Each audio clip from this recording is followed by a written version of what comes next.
Would throw here, stands back near his own end zone, fires it out, and Gorkuber's got it. He's out past the 30, 40, midfield, down to the 40. He could go all the way. Oh my goodness, this is going to state football tournament. Now here is a pitch. Snidey gets it. He'll go down in the backfield. Oh, here by Hadley Marty. Now a play in the middle, again pushed over. Monticello getting a little tentative here. Schlichting will push it up. And frequently become scoring chances for the team taking the corner. This one is bent in, a header, and it's off the goal post and in. Okay, yeah, so we must have had Ellie Meyer the previous one. So Abby Haig going to play it out, and here comes St. Cloud getting behind the defense here. Longnecker trying to make the shot. Now Madeline Lewis is battling Brecklin Ellingson, and here's a possible odd man rush up the left side. Here's a shot and a goal. Ready to head down the runway here. High and then in the gym. Monticello here getting ready to go on a run here, down 11 for the Cardinals here. It'll be super important to take care of the basketball. 3 by Evink is good, and Ellie Hommelvig has the defensive rebound for the Cardinals. Now off to Hennessy, then straight on 3 by Helscher. That doesn't go, and a good box out there as the Cardinals' Miles Gray gets the rebound. Ahead to Roderick, then out to Mason Witt, who pulls this out for this last minute. Yep, and now a pass gets tipped. Could be another flush. There it is.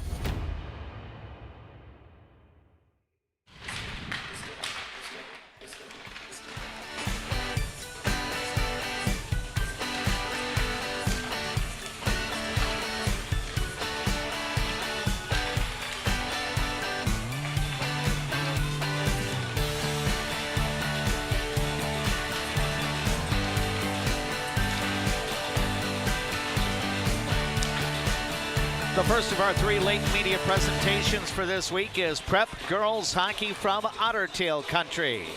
We're at the Fergus Falls Community Arena as Alexandria and Fergus Falls meet for the second and final time here in the 2025-26 season. For Alexandria, an opportunity to wrap up the Central Lakes Conference title. The Cardinals are on the verge right now, but they can clinch it with a win on the road tonight. Alexandria has run the table so far in the CLC, having won all 10 Central Lakes Conference games. This is game 11 of Alexandria's league schedule. Meanwhile, Fergus Falls still mathematically in the running to try to get a share of the conference title. Their chances for getting a portion of the CLC championship would be benefited if a victory can come for the Otters tonight. Again, these two teams playing each other for the second time in basically less than 2 weeks. It was 13 days ago that Fergus Falls traveled down to Alexandria, and the Cardinals were able to win handily by a final score of 8-1. Much of that third period actually was played under the mercy rule as Alexandria got off to a big start early, and that meant for a winning night for the Alexandria varsity hockey teams as the Cardinal boys and girls hockey teams posted wins that night against Fergus Falls. Now the Alexandria boys hockey team will make a trip to Fergus Falls later on in February, but the ladies are here tonight, and this is actually a makeup of a game that got postponed on the Tuesday before Thanksgiving. We welcome you to our Jotner Motors pregame show as we come to you from Fergus Falls, Minnesota on KXRA Radio with live video on our Voice of Alexandria streaming channel on YouTube. My thanks to the people that are helping to make the broadcast possible. We've got the main man at Master Control at KXRA Radio, Steve D, joining us. We've got JP Bolin behind the camera tonight.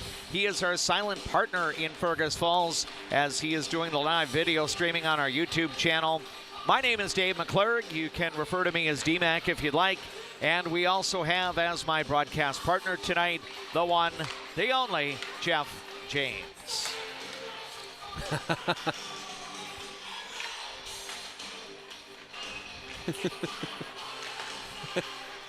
Yep. Hey, D-Mac, how you doing? I am doing quite all right. Again, our radio listeners got a little extra panache on the Jeff James introduction there.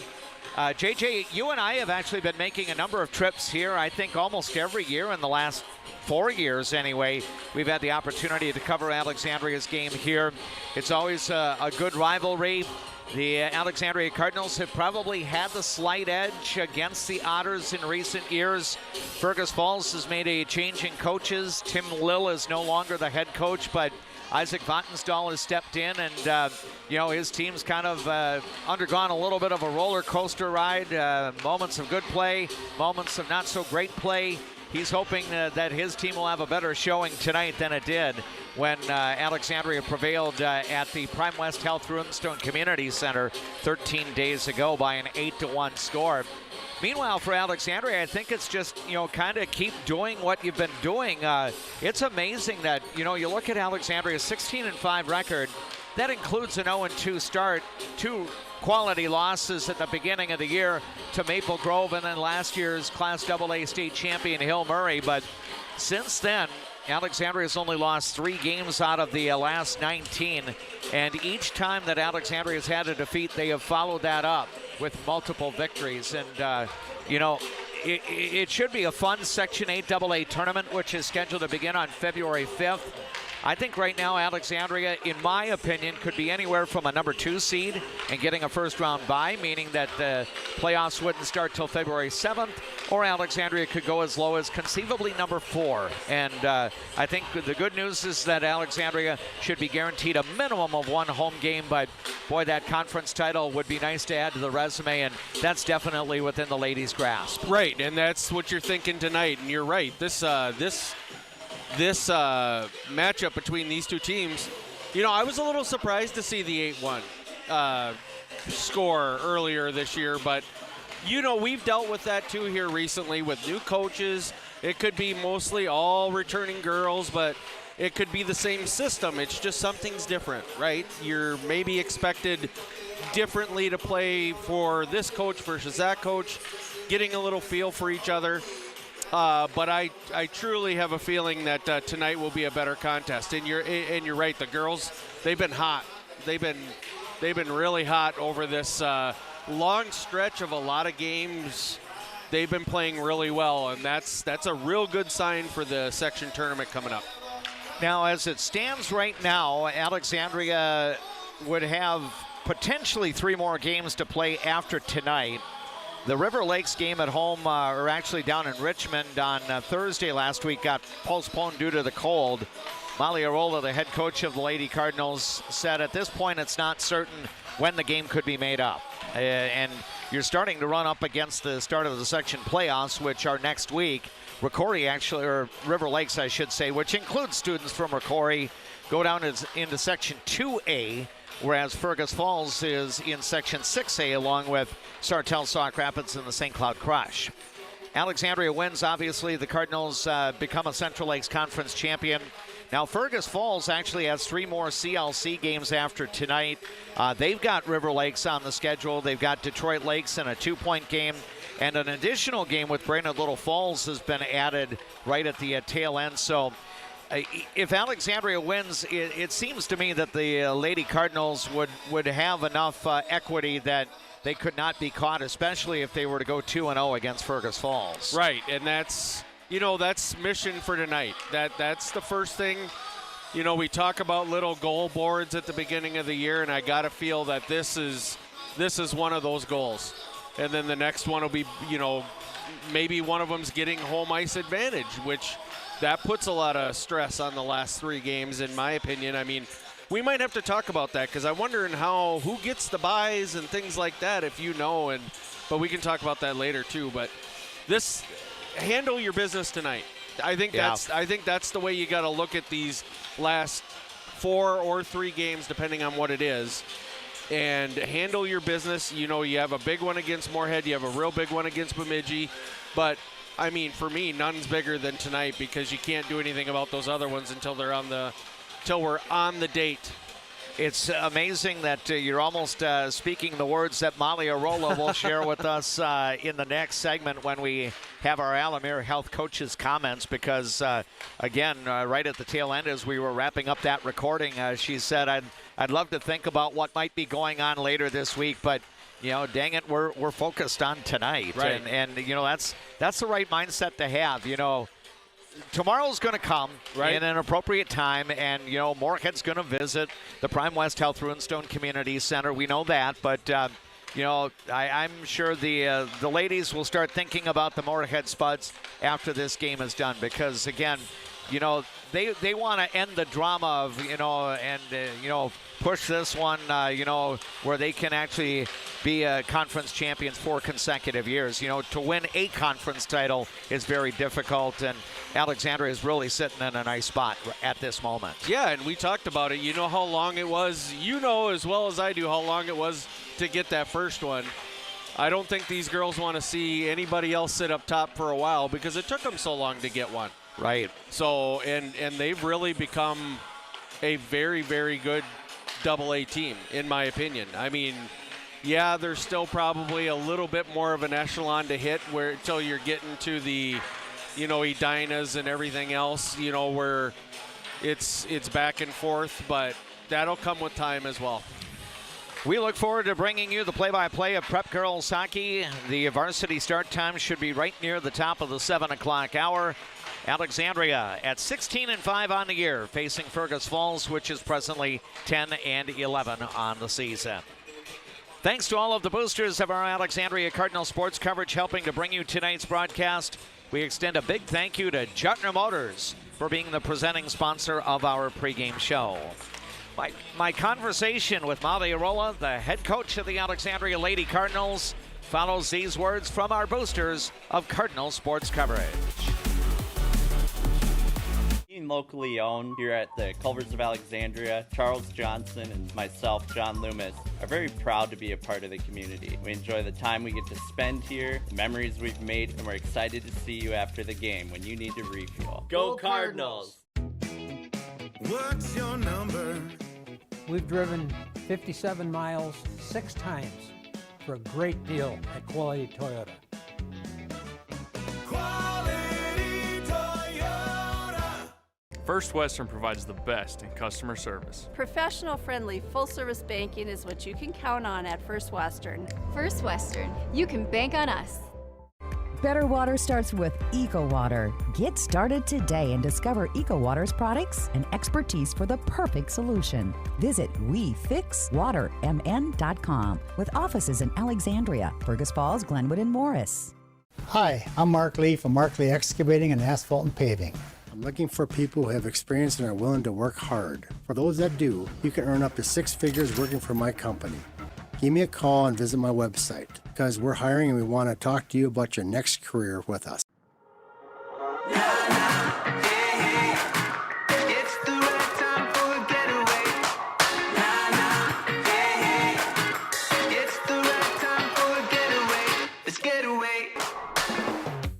Why do I bank at First Western? Easy. They take care of their customers. First Western, you can bank on us. When you come to Fat Daddy's Bar and Grill, you can count on great food, over 30 beers on tap, and a creative drink menu. Come join us today at Fat Daddy's Bar and Grill in Alexandria. Good service, good friends, and a great place to eat. Get great service at Alexandria Motors. Serving your family for generations and generations to come. Stop in for a great deal on your next vehicle. Alexandria Motors. One low price, plain and simple, always. A broken tooth? Fixed in one appointment? Yes, we do that at Dental Health Associates with our CIRAC crowns. We'll fix your tooth in one appointment, which means less time off work, less time away from your family, and more convenience for you. You're in and out in one visit. What's your number? We drove 25 miles to get a great deal at Quality Toyota. I drove 7 miles to get a great deal from Quality Toyota. Quality Toyota. I I see generations who are passionate about what they did.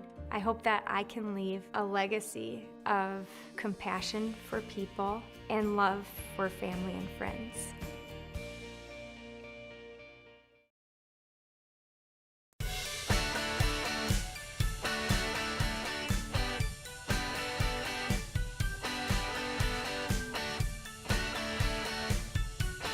Welcome back to Fergus Falls Community Arena with more of our Jutna Motors pregame show. We have a broadcast of high school girls hockey tonight from Fergus Falls. The Otters host Alexandria, a game that got postponed basically 2 months ago before Thanksgiving, and now is the date of the makeup, and obviously a very important game for both teams, as these are the top two teams in the Central Lakes Conference standings. Our pregame coaches' comments are being brought to you by Alamere Health. It's better here. Molly Arola, the head coach of the Lady Cardinals.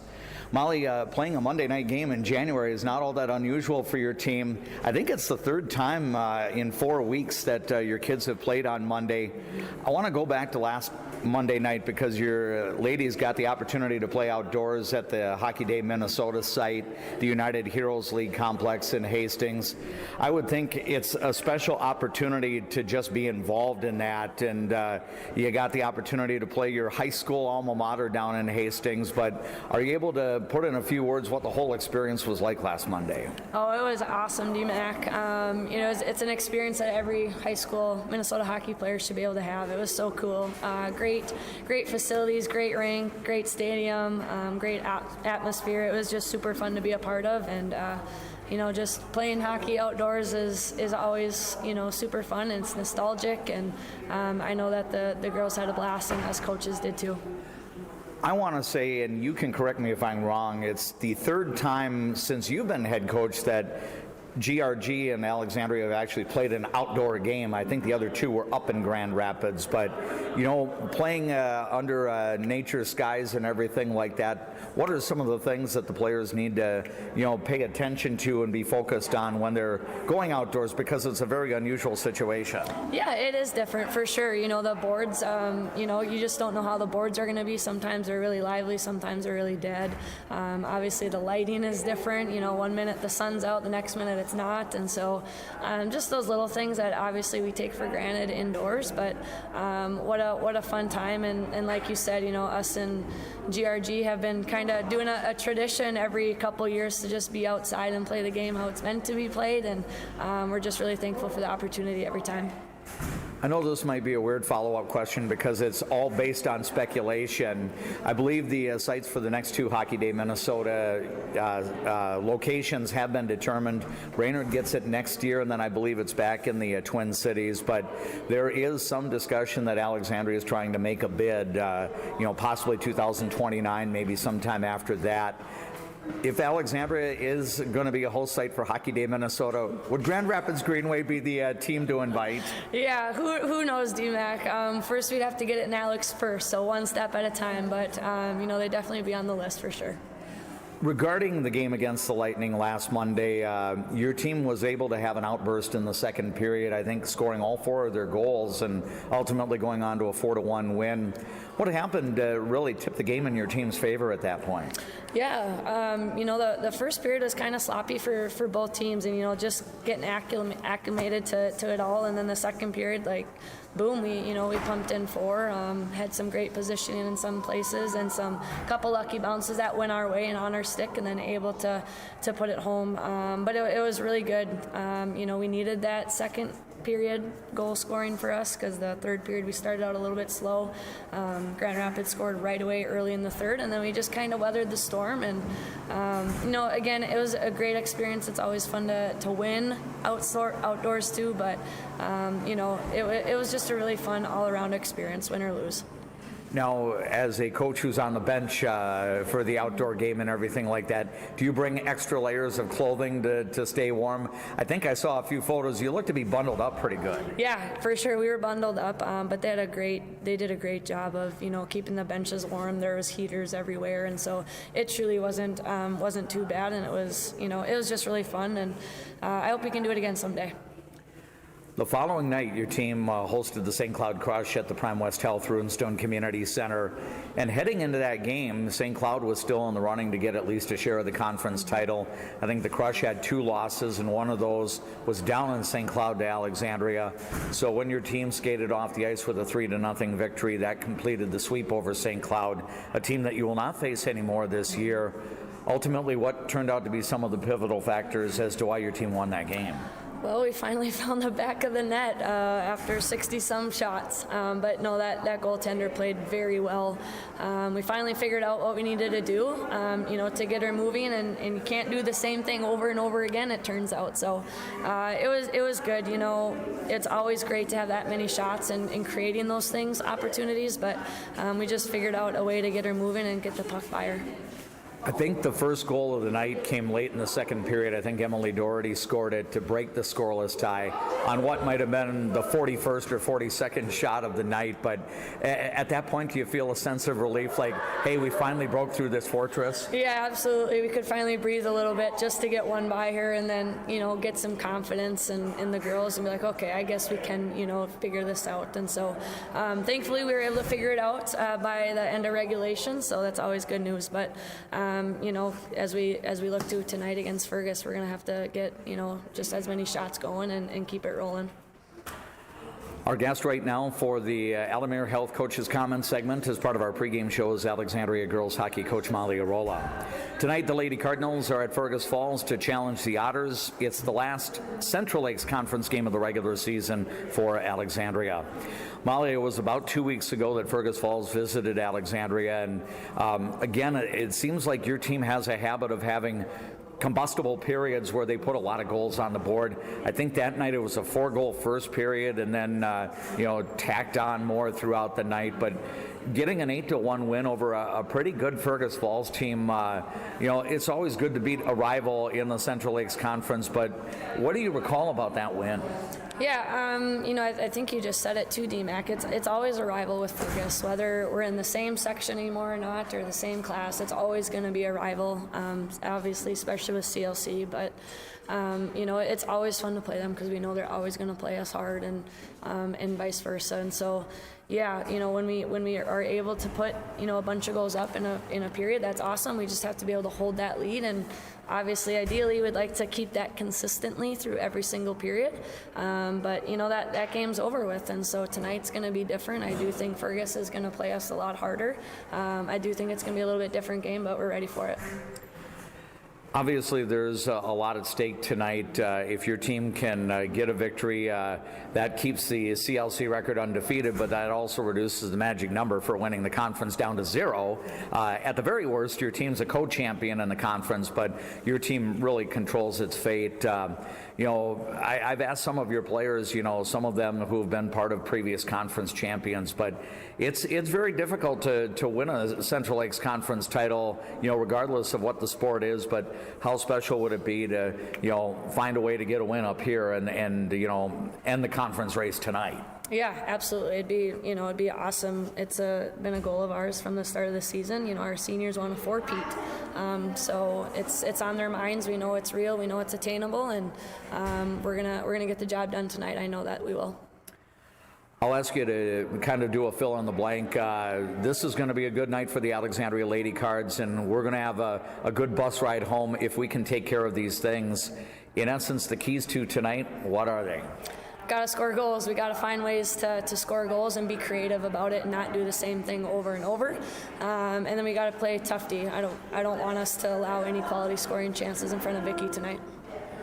Victoria Myers has really been, a solid rock for your team. How would you describe her season now that, she's been the goaltender of record for all 21 games so far?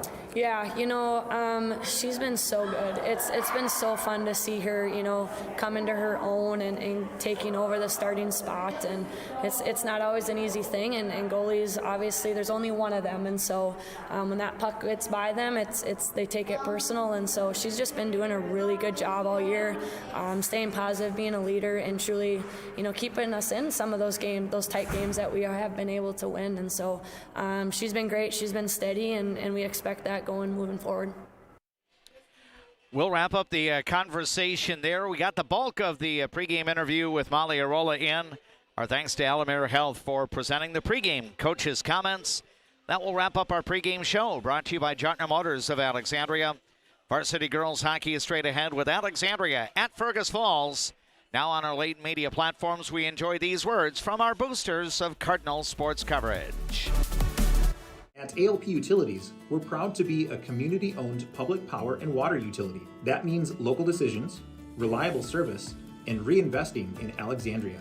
From classrooms to sidelines, we're proud to be a part of the moments that bring our community together.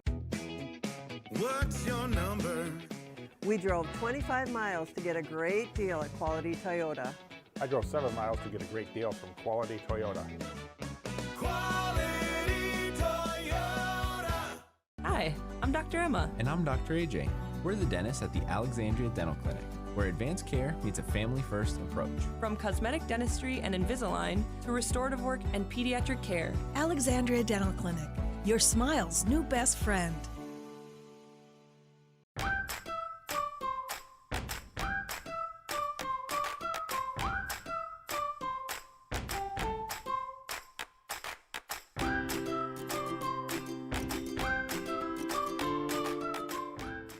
Enjoy life at the lake and work for a growing company that offers rewarding careers and cares about your well-being. Agard. We build cool machines and are hiring for multiple positions across the organization. Plus, no-cost health benefits for you and your family. I just get a great satisfaction when I hear the relief in a customer's voice that they've been helped. They always feel it's an inconvenience when they call us. It's like, it's never an inconvenience. We love helping our customers. At Viking Bank, we're invested in your journey. Hi, Carl Qualley with Qualley Real Estate. Our business approach is based on what we call the 4 E's: experience, expertise, ethics, and energy. Qualities that led us to be voted Best Real Estate Company 3 years in a row. Find your real estate coach at Qualley Real Estate, where we protect your money. Where you start today is not where you'll finish tomorrow. At Alexandria College, we know you have big plans for the future. Find your calling and be a legend. Hi, I'm Mark Lee from Mark Lee Excavating and Asphalt and Paving. Most of my crew has been here for decades. The reason I've been here for so long is I love the variety and I love the different tasks throughout the day. A chance to operate many different pieces of equipment in any day. Working here, I definitely like working with the crew. The guys are involved in training you and definitely help developing you as a person. If I was looking for a place of employment, I would definitely apply here. Give me a call and visit my website because we're hiring and I want to talk to you about your next career with us. Getting in and out of the pharmacy is easy with Trum Drug's app, RX Local. Download the app, choose Trum Drug as your pharmacy, use it for medication refills and reminders. Trum Drug, locally owned, locally loved. Streaming channel on YouTube and listen to People Radio, KXRA for the play-by-play. Welcome to our broadcast of Alexandria Varsity Girls Hockey. The Lady Cardinals are in Fergus Falls tonight to challenge the Otters. Moments away from tonight's game, let's introduce the starters for the team. Our starting lineups brought to you by Alexandria Health. It's better here. The lineup for Alexandria on the ice at the start will include Victoria Myers in goal. She has been the goaltender of record all year long for Alexandria, 16-5. The senior has a goals against average of 1.56 and a save percentage of .922. The defensive partners in front of her at the start tonight: sophomore Danica Waldorf, a 6-point scorer with 1 goal, and Tegan Cullen, a junior who's a 15-point scorer with 8 goals this year. The forward line for Alexandria will be centered by sophomore Emily Doherty, a 29-point scorer with 16 goals and 13 assists. Joining her on that line is senior captain Jersey Severson, a 15-point scorer with 8 goals, and sophomore Maya Dutton, a 30-point scorer with 12 goals and 18 assists. Molly Arola is the head coach of the Lady Cardinals, who come into tonight's game undefeated in the Central Lakes Conference at 10-0 with an overall record of 16 wins and 5 defeats. Let's introduce the starting lineup for the Fergus Falls Otters. The goaltender tonight for the Otters will be senior LSM, 3-8 record, but she plays some very good teams on that ledger. Goals against average 3.8, and her save percentage is .859. The defensive partners in front of her will include seniors Brooke Zierden and Rachel DeBrito. DeBrito is a 9-point scorer with 7 goals this year. Brooke Zierden, a 5-point scorer with 2 goals and 3 assists. The starting forward line will include senior Hannah Johnson, a 13-point scorer with 6 goals.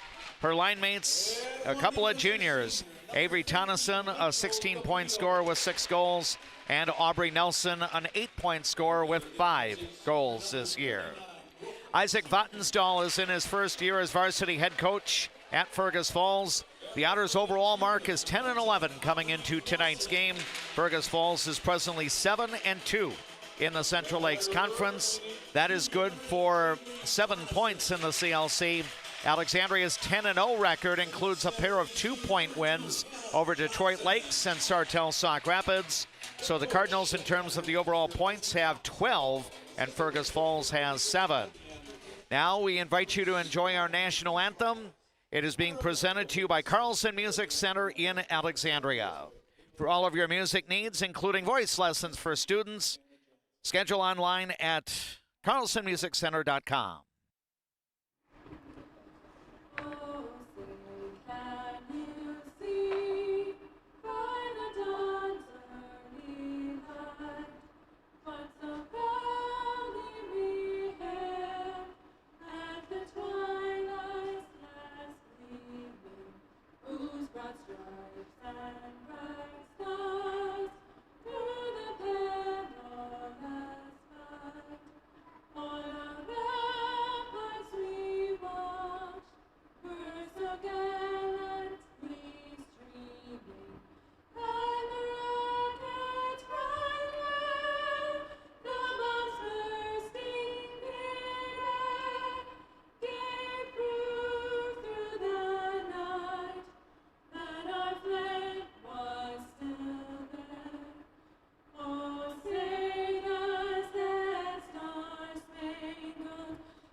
Our national anthem, the Star-Spangled Banner, prior to tonight's varsity girls hockey game in Fergus Falls, again presented to you on our late media platforms by Carlson Music Center. Visit online at carlsonmusiccenter.com. The keys to the game driven by Alexandria Motors. Together, let's drive with Alexandria Motors. First of all, for the Alexandria Cardinals, as Molly Arola mentioned as part of her pregame coach's comments, find ways to get creative to put pucks in the net. Alexandria put more than 60 shots on goal in the last game, the win against the St. Cloud Crush last week. It took more than 40 shots before the Cardinals got that first goal. And then obviously play some solid defense. One reason why Victoria Myers has a goals against average that is under 1.7. A lot of it's due to the work that she does between the pipes, but the Blue Liners have been pretty solid in front of her all year long. Meanwhile, for the Fergus Falls Otters, Coach Isaac Vatnsdal feels that his team has to move its feet. He got a little bit concerned that there was a lot of watching going on the ice by his players the last time these teams played 13 days ago. So really come with a lot of focus and a lot of energy and maybe play with a bit of desperation or at least a sense of urgency. I think that's what Coach Vatnsdal would like to see out of his hockey team tonight. As you watch on the Voice of Alexandria YouTube channel, Alexandria will be wearing the dark jersey sweaters, black breezers, red numerals, the word Alex on the front of the uniform. Fergus Falls school colors very much similar to the University of Minnesota with the maroon and gold. And honestly, the Otters uniforms look a lot like the Minnesota Golden Gophers. The white jersey sweaters, the maroon breezers, the block letters forming the word Otters on the front of the Fergus Falls uniform. And in this first period, Victoria Myers is situated at the east end of the arena. So from our vantage point, the Lady Cardinals will go left to right in this first period. The initial face-off gets played into the Fergus Falls end, and now the Otters steer the puck back out to neutral ice. Now looking to do some work is sophomore Brynley Scholl as she gets kept wide and ends up skating behind the net. Now Alexandria looking to dig the puck. It's going to be Peyton Revering sliding it around into the direction of Skylar Thorson. Thorson part of a forward line with Emma Basson and Brecklin Ellingson. Lead pass is for Ellingson. She'll track it down in the offensive zone, sending it into the direction of Thorson. Now looking to do some work is Bentley Kreil as she'll get onto the ice. Eventually her line mates Quinn Hills and Anna Corinta will join her as they now step in and come into the offensive zone. The Cardinals have Peyton Revering and Casey Short as the D partners out on the ice. Short's going to fire toward the net, and the goaltender LSM will glove it and stop play with about 90 seconds gone in tonight's game. Glenwood State Bank brings you our scoreboard updates, and right now, donuts on the board as it's no score. And DMAC, you can see these two teams, they know what's at stake here. There's some little extra shoving, a little extra rubbing early on in this game. Yeah, and I know that Alexandria wants to come out and play with the intensity that it showed when these two teams last played down at the Prime West Health Runestone Community Center in Alexandria back on January 13th. Fergus Falls works the puck up into the Alexandria end, but now the Cardinals will play it out of the zone. Pass gets steered ahead by Brooklyn McPhail as now it comes through neutral ice. Now it's going to be Quinn Hills looking to do some work along the wall. She's going to send it back to one of her teammates. Now McPhail sends it ahead. Here comes Maya Dutton working in. She's the Cardinals' leading scorer. She'll take a shot, and it's fired a little bit high. Now the long rebound deflected over along the right wall. The Cardinals will look to get it back out. Maya Dutton briefly overskated the puck. Tries to feed it off to Tegan Cullen, and then the puck got poked off her stick, sent back to neutral ice. Now Jersey Severson will redirect it back. Now Dutton's going to send it ahead towards Severson, but it's behind her, and it's going to be redirected the other way by Avery Tonneson back to neutral ice. No scores were in the early moments of tonight's game. Alexandria about to make a line change here as Tonneson will go back to play the puck for Fergus Falls. Now it's kept in by Emma Basson, but then Fergus Falls plays it out. Brynley Scholl trying to connect with Ashlyn Wohlers. Puck goes wide of the goal, back behind netminder Victoria Myers. She allowed just one goal in the victory against Fergus Falls back on the 13th of January. Now here is Basson gaining control of the puck at center ice. She'll fire it back in as the Cardinals will change personnel once again. Fergus Falls will look to retrieve the biscuit and play it out of the zone. Up in neutral ice, here is Brynley Scholl. She could not keep it as Quinn Hills gains possession. Now she'll look to work in. Now it's going to be Brooklyn McPhail sending it to Corinta, then back to one of the defensemen, that being the Cardinals' Claire Gimble there. And now it's going to be in front as it's centered for Hills. Puck bounces away, now back out to the point.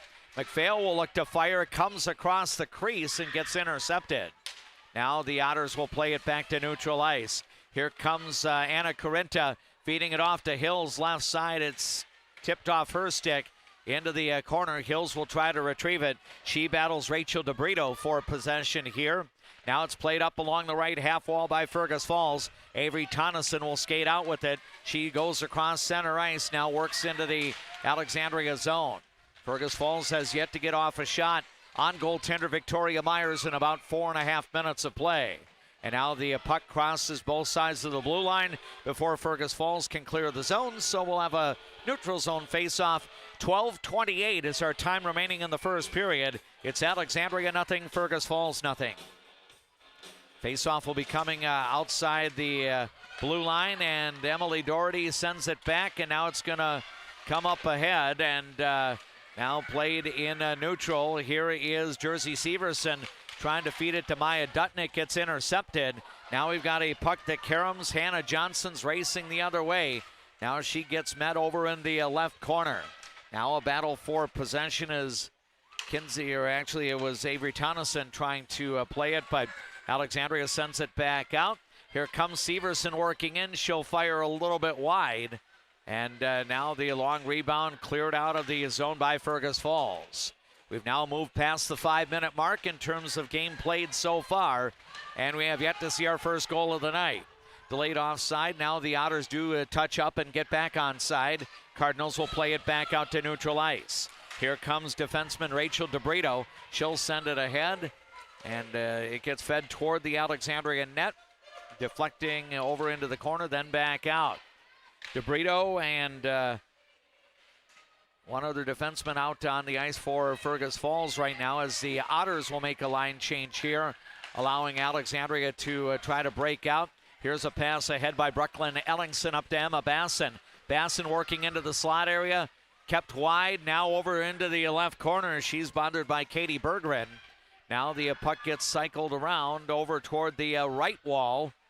And now jabbing at it is Anna Carinta. She'll send it to Basson, trying to play it over into the direction of one of her teammates, but DeBrito intercepts for Fergus Falls, and she will send it back into the Alexandria zone as the Otters will change personnel here.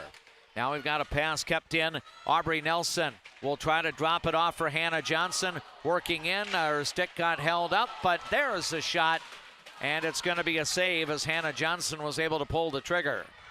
Now the Cardinals reclaim possession of the puck. Each team with one shot on goal in the first 6.5 minutes of this evening's game. Johnson trying to control. She's going to send it back out to Shea Katzenmeyer. Her shot comes through to Victoria Myers, who will make the save. What a save by Vicky there, D-Mac. I think we're going to see a little bit of a replay here. Yep. She just gets that toe right out on it. Really nice save. Yep, Vicky Myers getting the save. And our thanks to Quality Real Estate for bringing you the instant replays if you're watching tonight on our YouTube channel. Faceoff will come to the right of goaltender Myers. Maddie Brimhall battles for the possession along with Emily Doherty of Alexandria, and the Cardinals come away with the draw. Now it's going to be played by defenseman Brooklyn McPhail up to the blue line, but the Otters do keep it in. Now Emily Doherty looking to do some work to play it out. She's met by a couple of Fergus Falls players. Brinley Scholl trying to apply the forward check. Also Ashlyn Wohlers along the wall for the Otters. Now it comes back around. Alexandria is going to clear it, but this will go all the way to the other end. Icing gets waved off.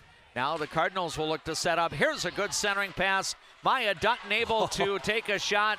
The save made by Sim, and then a rebound goes right across the crease area as the Cardinals were trying to put another one on net. Now the puck cleared by Fergus Falls back to neutral ice. No scores. We've played 7.5 minutes of the first period here at the Fergus Falls Community Arena. Along with videographer J.P. Boleen and my broadcast partner Jeff James, this is D-Mac, Dave McClurg with the play-by-play. The Cardinals send it back into the offensive zone. Brooklyn Ellingson trying to drop it off for one of her teammates, and now Fergus Falls intercepts. It's going to be played ahead by Katie Berggren back into the Alexandria end. Now Peyton Revering had it. She lost it, and that led to a scoring opportunity, but Avery Tonneson's shot got deflected away. I don't know if it ever made it on goaltender Victoria Myers, but it goes back behind the net. The Cardinals' Peyton Revering will now send it over to the left side. Then it comes back toward Revering. She and Casey Short are the defensive partners on the ice. Alexandria plays it back out into the neutral zone. Now the pass goes through neutral from one blue line to the other.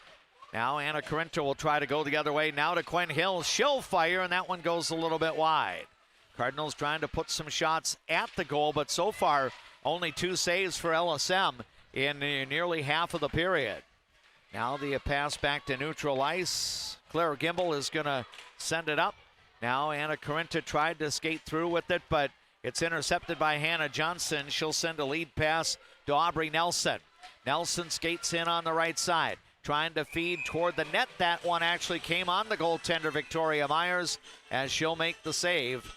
And we'll have a face-off coming up to the left of the Cardinal goalie with 7:51 to go in a scoreless first period. You know, D-Mac, it almost has a feel of like a section game or a playoff game. I mean, the girls are really pushing the tempo right now both ways.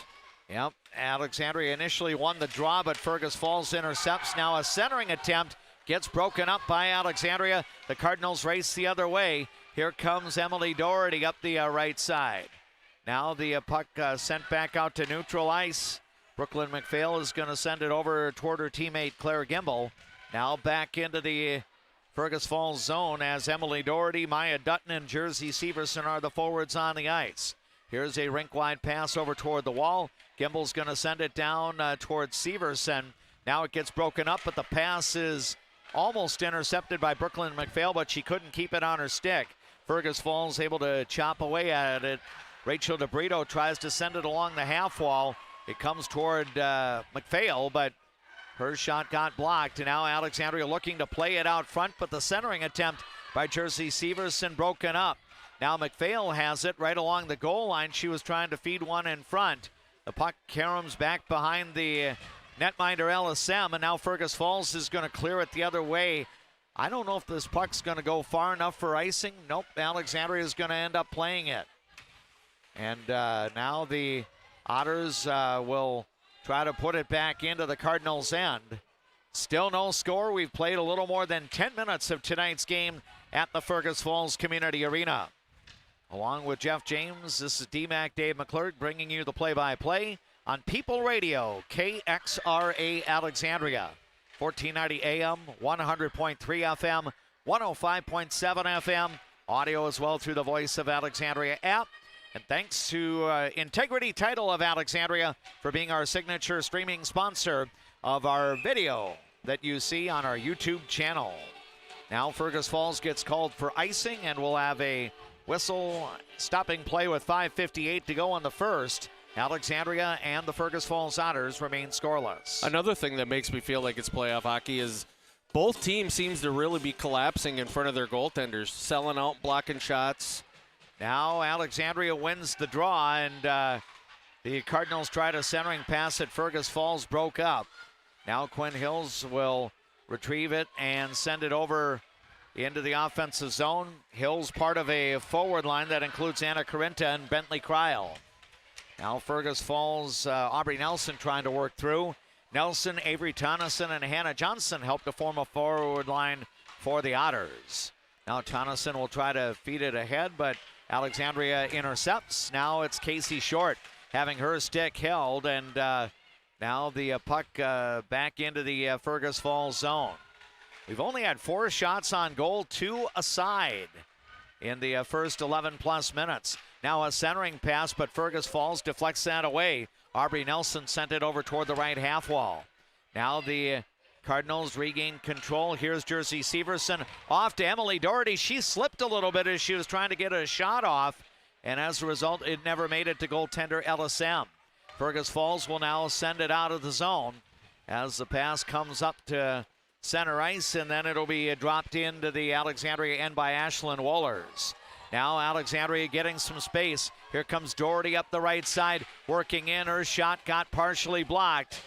And now Fergus Falls will again clear it out of the zone.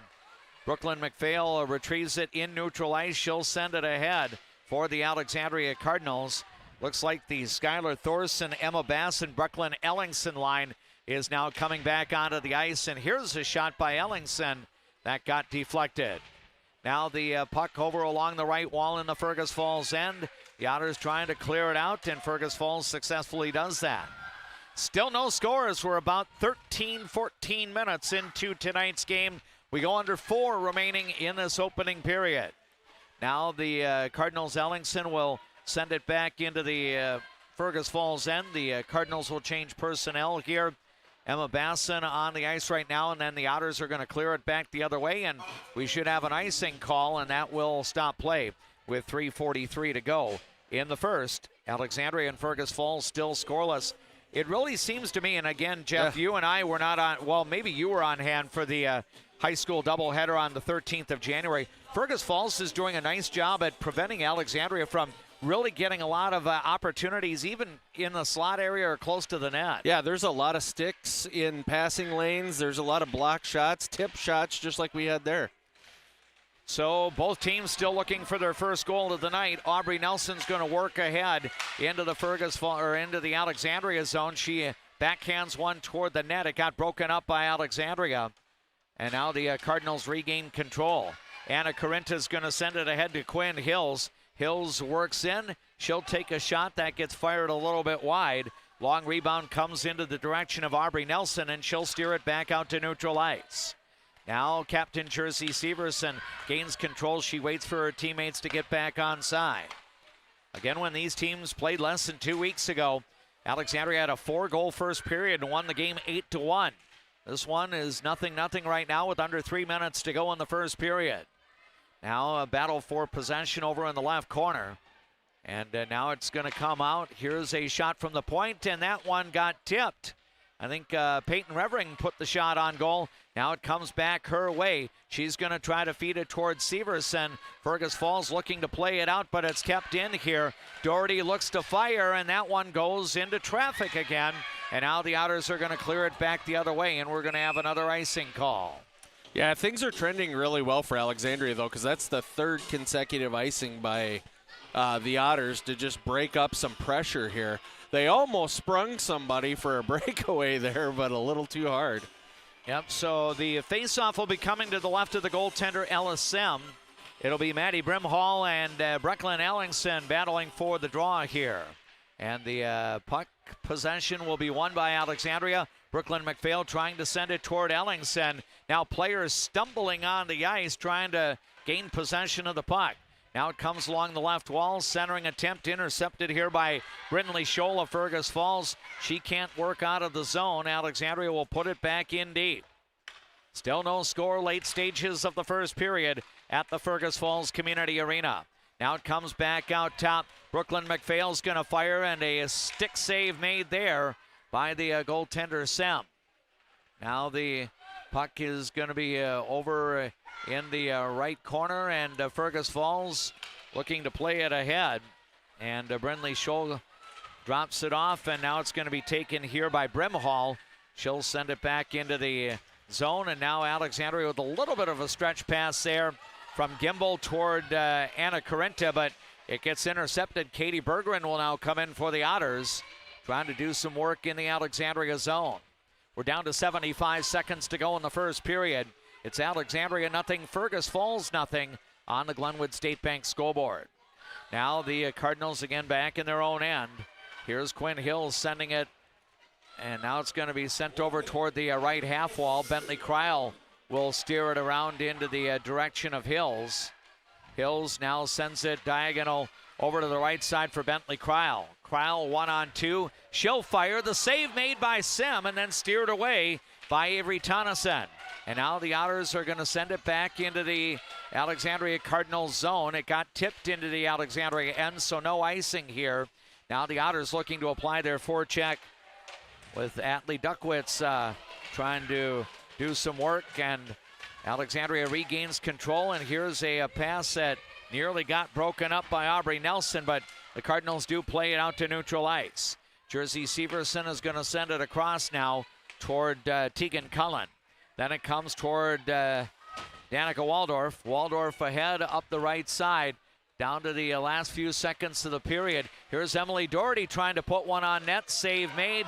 Now here's a shot that got blocked by Waldorf, and the first period is going to come to an end with neither team getting that first goal of the night.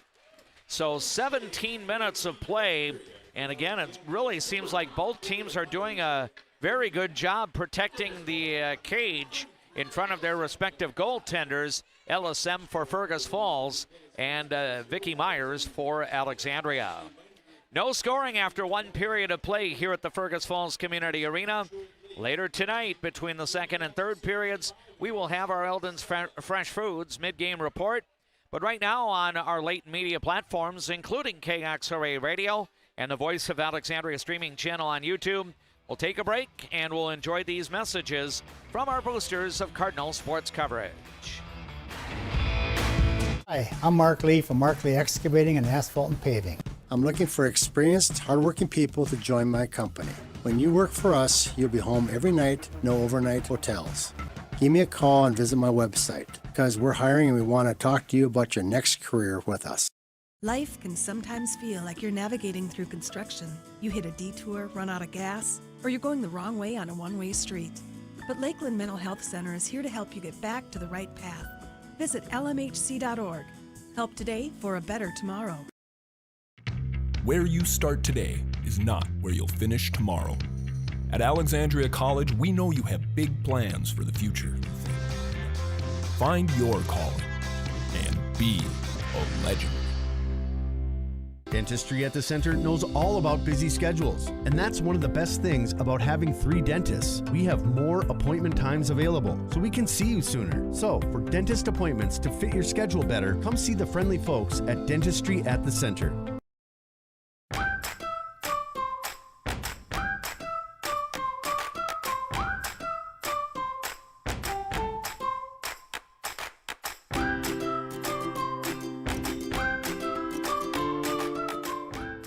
I'm a nurse at heart. I mean, I went into this to take care of other people. What we say as nurses and as teammates matters here.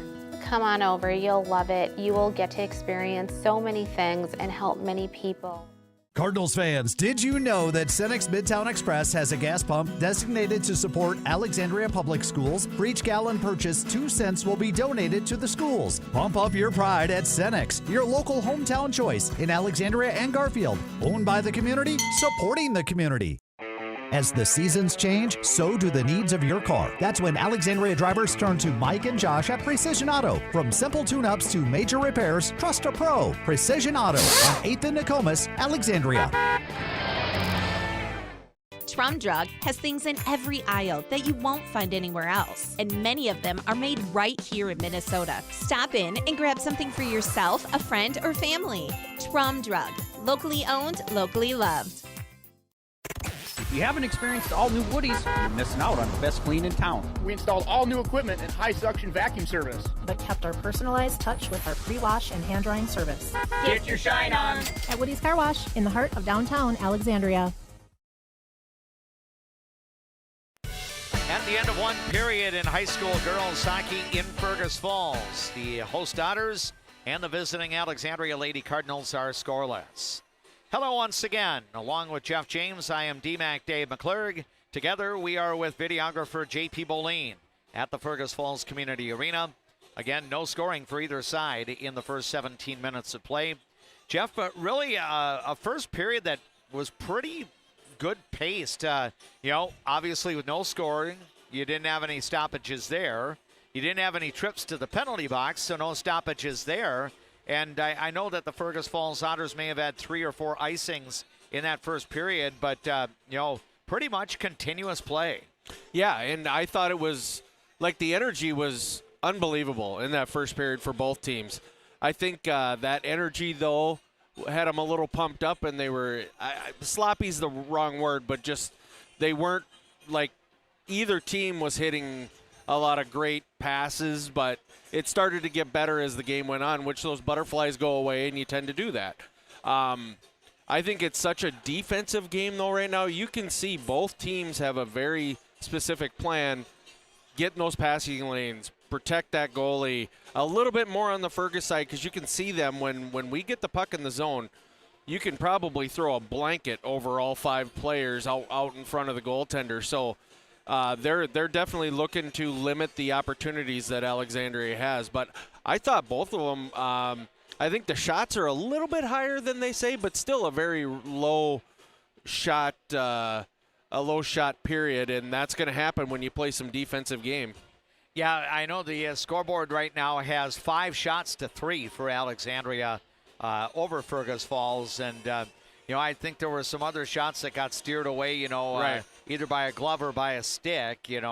I guess it kind of goes back to sometimes what we talk about in soccer. I mean, right. if a goalkeeper comes out and puts a hand on a shot that otherwise would have gone wide, would that be considered a shot? Because it should he touched be the ball. But I'm biased, and I know JP's biased. We're like our goalies. We want to see them with a lot of shots if they're in the vicinity. But because that, you look up at that and you go, God, it felt like I made more than 3 saves, and then you're like little PO'd because they're not up there. I want to ask because, again, I think I made the observation while we were doing the play-by-play, Fergus Falls really has done a nice job defensively, kind of, some of those centering passes, whether they're going down into the slot area or coming off the sides or whatever. I think Fergus Falls is really tied up, some different things. Is there a certain way that Alexandria can kind of unlock that to, maybe get some more cleaner scoring opportunities? Well, I think where it starts for me is in the neutral zone, because I think Fergus Falls was doing a good job in the first period too, at the beginning of the first period, of making Alexandria regroup. And what I mean by that is, they didn't get a clean entry into the zone and then they had to play it back to defense or, that type of thing. So first and foremost, you got to spread them out.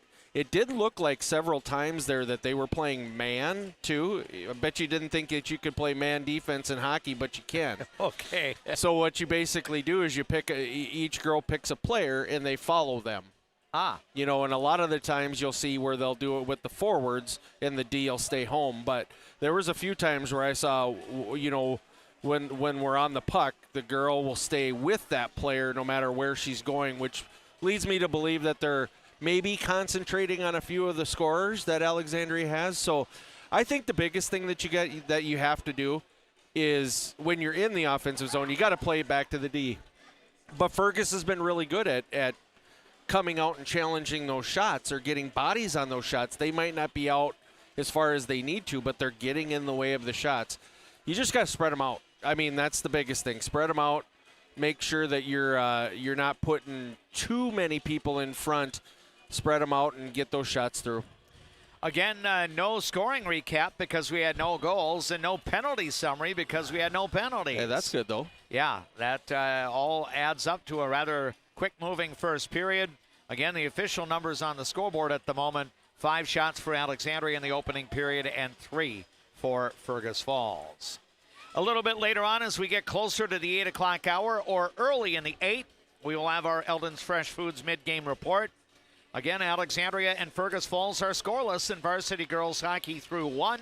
We'll take a timeout and enjoy these words on KXRA Radio and on the Voice of Alexandria YouTube channel from the sponsors of our Cardinal sports coverage.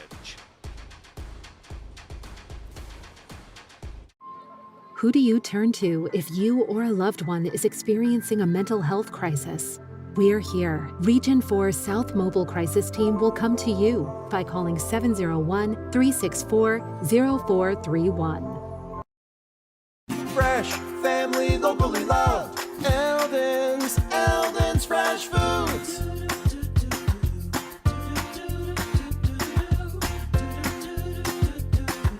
Eldon's Fresh Foods. For over 30 years, Northland Buildings has been providing quality post-frame buildings to customers, serving clients across the upper Midwest since 1994. Northland Buildings. Quality buildings built tough for the Northland. Northland Buildings. I just get a great satisfaction when I hear the relief in a customer's voice that they've been helped. They always feel it's an inconvenience when they call us. It's like, it's never an inconvenience. We love helping our customers. At Viking Bank, we're invested in your journey. Resorts Marine in Osakis. Check us out for new and used boats, pontoons, UTVs, and golf carts. For the whole outdoors, shop us first, shop us last, just shop us. Resorts Marine and Outdoors in Osakis. Why do I bank at First Western? Easy. They take care of their customers. First Western. You can bank on us.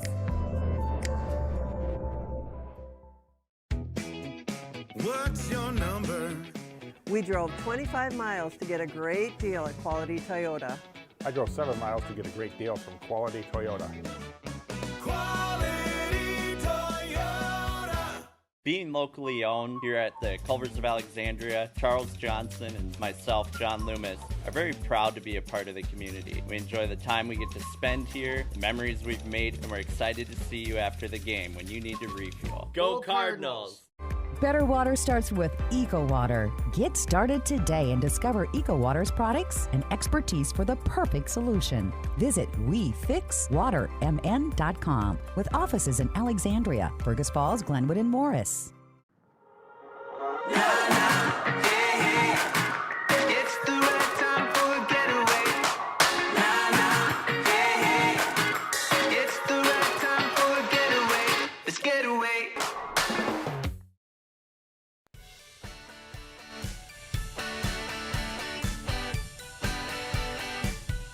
Welcome back to the Fergus Falls Community Arena as the second period of varsity girls hockey is on the horizon. Alexandria and Fergus Falls are presently scoreless. We will have more play-by-play of hockey throughout the week. In fact, tomorrow night we'll have boys hockey. Note it's an early start time up at the Brainerd MSHSL Sports Center as the Warriors host Alexandria at 5 o'clock. That's because the Warriors varsity hockey teams have a doubleheader. Game 1 will be Central Lakes Conference boys hockey with Alexandria at Brainerd at 5. Then later on at or shortly after 7 o'clock, Bemidji will face Brainerd Little Falls in girls hockey. We will have the gentlemen's game tomorrow, pregame at 4:30, play-by-play to follow at 5. That means our KXRA 5 o'clock news hour will be preempted tomorrow to accommodate our Alexandria boys hockey play-by-play. And then we'll wrap up our play-by-play week with our lone swimming and diving broadcast of the winter season. The Alexandria boys swimming and diving team is presently undefeated in the Central Lakes Conference at 4-0, and that leads the way in the CLC. So the Cardinals will try to go 5 for 5 in the conference. It's a busy week for the Alexandria swimmers and divers. They just wrapped up participating in the True Team Class AAA State Meet, placing 11th out of 12 teams on Saturday. Tomorrow night, Alexandria's boys swimmers and divers will be over at Sauk Center High School to face the Fusion from Melrose Sauk Center.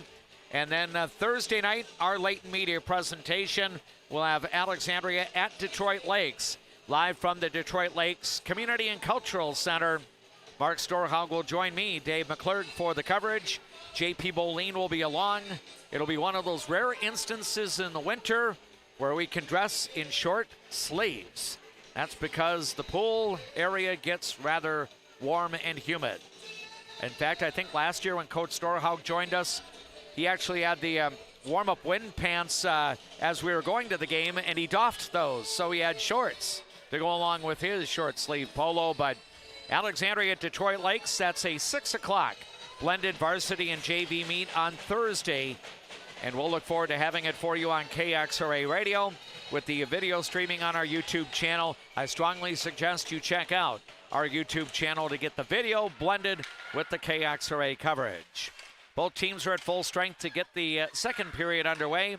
Alexandria has its forward line of Maya Dutton, Emily Doherty, and Jersey Severson, joined by defensive partners Danica Waldorf and Tegan Cullen. Fergus Falls starting with its defensive partners of Brooke Zierden and Rachel DeBrito, along with the forward line of Hannah Johnson, Avery Tonneson, and Aubrey Nelson. And we've got a pass that goes too long, and icing will be the call. Face-off coming up in the Alexandria end. Did you need windshield wipers at the pool for your glasses? No, I did not, but I tell you what, there was no doubt. I felt like I was in a little bit of a sauna. You know, our swimming and diving broadcast last winter was up in Brainerd. And boy, they have a wonderful aquatic center at Brainerd High School. I think that opened up about 3 years ago. The venue we're going to be in on Thursday night will be my first visit ever to the Detroit Lakes Community and Cultural Center. Oh, yeah. So any insight you might have, I'd greatly appreciate it. I've never been in there. I guess we'll get more culture on, yes. On Thursday night. All right, some of us will anyway. Right. But Alexandria now flowing right to left in this second period as you watch on our YouTube channel. Here is Brooke Zierden sending a rink-wide pass, and this will be icing on Fergus Falls. So now we'll go back into the Otter zone. Looks like Alexandria is going to have the forward line of Emma Basson, Brecklin Ellingson, and Skylar Thorson on the ice. That will be countered by the Fergus Falls line of Ashlyn Wohlers, Maddie Brimhall, and Brindley Scholl. Face-off is going to be won by the Alexandria Cardinals. Brooklyn McPhail sends it across over into the direction of Hensley Carlson. Carlson with a centering pass in front, and a save is made by Sem on the attempt there, I believe, by Skylar Thorson. Now Fergus Falls skates out with it. Here comes Scholl working her way into the slot area. She can't get a shot on goal because Hensley Carlson was there to keep her wide. Now the puck along the left wall, and the Cardinals regain control. Lead pass too long for Thorson, and it's going to be icing on Alexandria. Yeah, just as some of those need a little bit more angle on the boards, and then you're off to the races for Thorson there. But again, in the second period, a little I'm sloppy. Again, that's the wrong word, but I still think they're a little amped up coming out here at the beginning of the period. Yeah, it'll be interesting to see when they can kind of work in. And, we get Bentley Cryle taken down, but play will continue on. Alexandria works it back the other way, and I think it was going to be Quinn Hills that put the shot on the goaltender, LSM, and Sem was going to make sure that Hills didn't get the opportunity to gobble up a rebound. So Sem is now up to 9 saves in the contest. And now face-off, and this time Fergus Falls is going to play it over toward the right half wall. It's kept in by McPhail. Her pass toward the net gets deflected here by Ella Dirkman. Dirkman, Katie Berggren, and Brinley Harris are part of a forward line for Fergus Falls. Now the Cardinals regain control. Comes out to the point. McPhail's going to send it down low, and now it's going to be retrieved here by the Cardinals. Anna Carinta trying to work it out front, I think, to Hills again. And the save, or actually it's going to be a stop as LSM will cover up. And a face-off will be coming up in the Otter zone. Molly Arola will bring back her top forward line of Jersey Severson, Maya Dutton, and Emily Doherty. And off the face-off, Doherty feeds in front. Oh my! The net is going to come off the foundation here as Doherty, sprawling to the ice, was trying to pass in front for Severson. And we're going to have a stoppage here and another face-off to the right of Sem. And the face-off draw is going to be kept in by Alexandria as defenseman Danica Waldorf has her pass down toward the net go off the side of the net. Now a centering attempt in front, and a one-timer by Maya Dutton got blocked. Now the Cardinals trying to put some more pressure on. Dutton over in the right corner, feeds out. Emily Doherty now to Cullen. Then it comes back. Maya Dutton shot, save made, and then a little bit of a rebound for Jersey Severson, but Sem will cover it up. Again, for our YouTube audience, Quality Real Estate brings you our instant replays. Jeff, are you sensing that Alexandria is really doing a more dedicated job of putting some pucks on netminder LSM? And crashing, because you just saw there as Maya Dutton went in hard after that puck was covered, and to the chagrin of the Otters players, but she they need to continue to do that. They need to continue to create some better angles too and not get as many shots blocked. Now Alexandria works in. Emma Basson up the right side is going to look to play it along the wall, and now Fergus Falls will poke it back into neutral ice. Brindley Scholl will steer it back. Peyton Revering has it. Now she's got some room to skate. She'll come across center ice looking to feed it ahead. Now toward Emma Basson, but she got tied up with a Fergus Falls player. Now it comes back to neutral ice. Again, Fergus Falls wearing the light-colored jerseys tonight. Alexandria flowing right to left from our vantage point. Here's a nice centering pass by Anna Carinta to Casey Short, but her shot got blocked. Now it comes back to neutral, and now a puck goes back into the Alexandria end where the Cardinals will track it down. It comes up to neutral ice. Short will relocate it and send it over to Hills. Now she's going to play it back to Peyton Revering. Revering will look to send it up. Now it comes to Quinn Hills. Nice move into the slot area. Hills got turned around, and Fergus Falls regains control.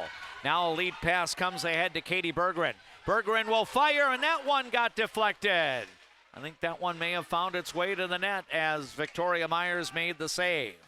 Now it's going to be back out. Shea Katzenmeyer looking to redirect it ahead. Alexandria intercepts. Here is Emily Doherty looking to send it toward the net, but it gets sent wide. Now a centering attempt. Here comes Dutton into the slot area. Maya Dutton fires. That goes wide. Jersey Severson locating the puck. She's going to play it back out, but she can't connect to anybody at the point. The puck goes the other way. Victoria Myers is going to steer it up to the neutral zone, where Severson will now send it ahead, and the Cardinals come into the offensive zone onside. Here's a pass inside to but it's redirected by Shea Katzenmeyer. She'll clear it away from the Fergus Falls net. Still no scores. We've played 5 minutes of this second period, so we're approaching the midpoint of the hockey game, still in search of the first goal tonight. Now the Otters will cycle it around. Kinsey Zender, that is Zender. Kinsey Zender trying to play it ahead, but Alexandria is going to keep it in. Now a scramble for the puck. Avery Tonneson and Emma Basson battling for it. Now Brecklin Ellingson's going to get in. Now it's sent along the back wall. Basson over to Ellingson, and now it's going to be intercepted by Fergus Falls. The Cardinals will keep it in, though. Pass goes a little bit wide of the net over toward the left wall in the outer zone. We're approaching 6 minutes. Time elapsed in this second period. Alexandria nothing, Fergus Falls nothing on the Glenwood State Bank scoreboard. Brooklyn McPhail keeps the puck in. Now it's going to be cleared out by Avery Tonneson, and Alexandria will skate back in. Here comes Tegan Cullen. She'll take a shot from a tough angle. That's deflected by the goaltender, Sem, and it goes over the net. Her 12th save of the night. Now the Otters will play it along the wall, and Fergus Falls will end up icing the puck. Jeff, do you get the sense that Fergus Falls took that icing there feeling that they were kind of pinned back in their own end? Oh, absolutely. I think Alexandria has done a good job, a real good job, of preventing all the exits that they can from Fergus Falls out of their defensive zone. So they're holding that blue line pretty hard right now. Face-off draw, Maddie Brimhall battling the Cardinals' Brecklin Ellingson, and Alexandria gains control. Here's a shot into traffic and a goal! Oh my, I think Ella Sem was screened as Danica Waldorf fired toward the net, and it may have been deflected in. I think it may be Danica Waldorf actually getting the goal herself. You know, a little credit there, Quality Real Estate bringing the instant replay on our YouTube audience. I think Anna Corinta ran a little interference out front there. She did. She was a real good screen there for Waldorf, and that puck, just snuck in on the short side. So it is Danica Waldorf getting the score. Anna Corinta will get an assist, but it's going to be Danica Waldorf with the score. Her second of the year. For Anna Corinta, it'll be her 11th assist. And Alexandria gets on the board. 6:35 will be the time of the second period goal to give the Cardinals a 1-0 lead. Now Alexandria again putting on some pressure in the Fergus Falls end. The Otters able to clear it back out to neutral ice. Casey Short will wait for her teammates to get back on side. Now it comes back to Peyton Revering, then over to Short. Casey Short trying to do some work along the back wall here as Fergus Falls trying to keep it in, but Alexandria does clear it back to neutral ice. We're almost 8 minutes now into the second period. Again, once we hit the 8:30 mark of the second, we're halfway through the hockey game. At least regulation time, which is 51 full minutes. Alexandria 1, Fergus Falls no score.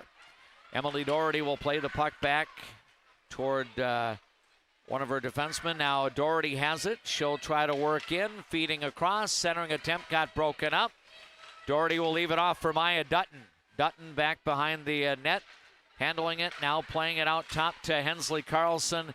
Down toward the left face-off circle, and it's intercepted here. Taken by Kinsey Zender and played out of the zone.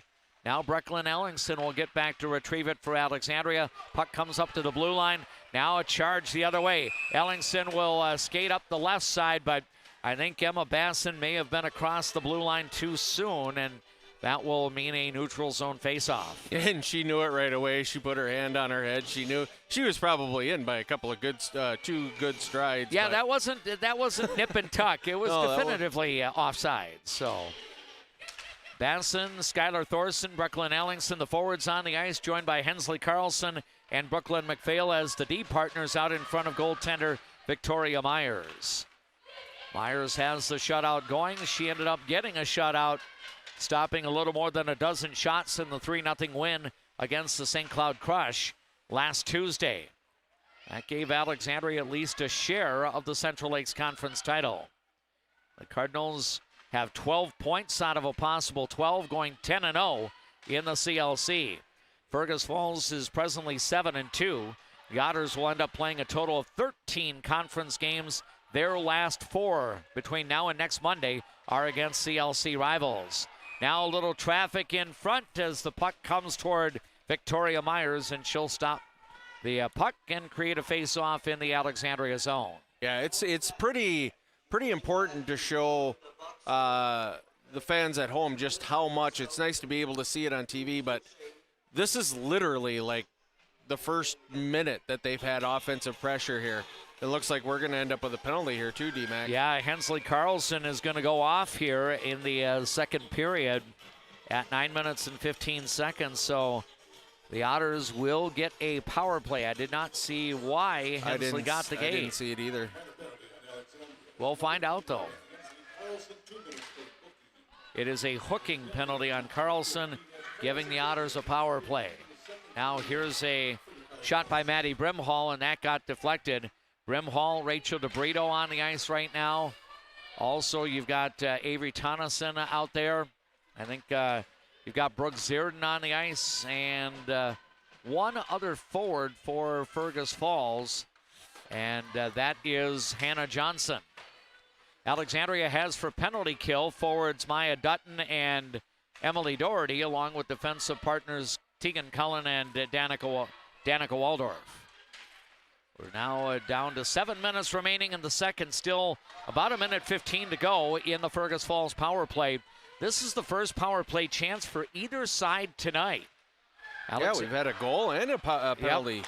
And now Fergus Falls looking to break out of the zone. Here comes Tonneson working up the left side. Avery Tonneson kept wide there by Tegan Cullen, looking to drop the puck off, and it's going to be broken up, now played back down low.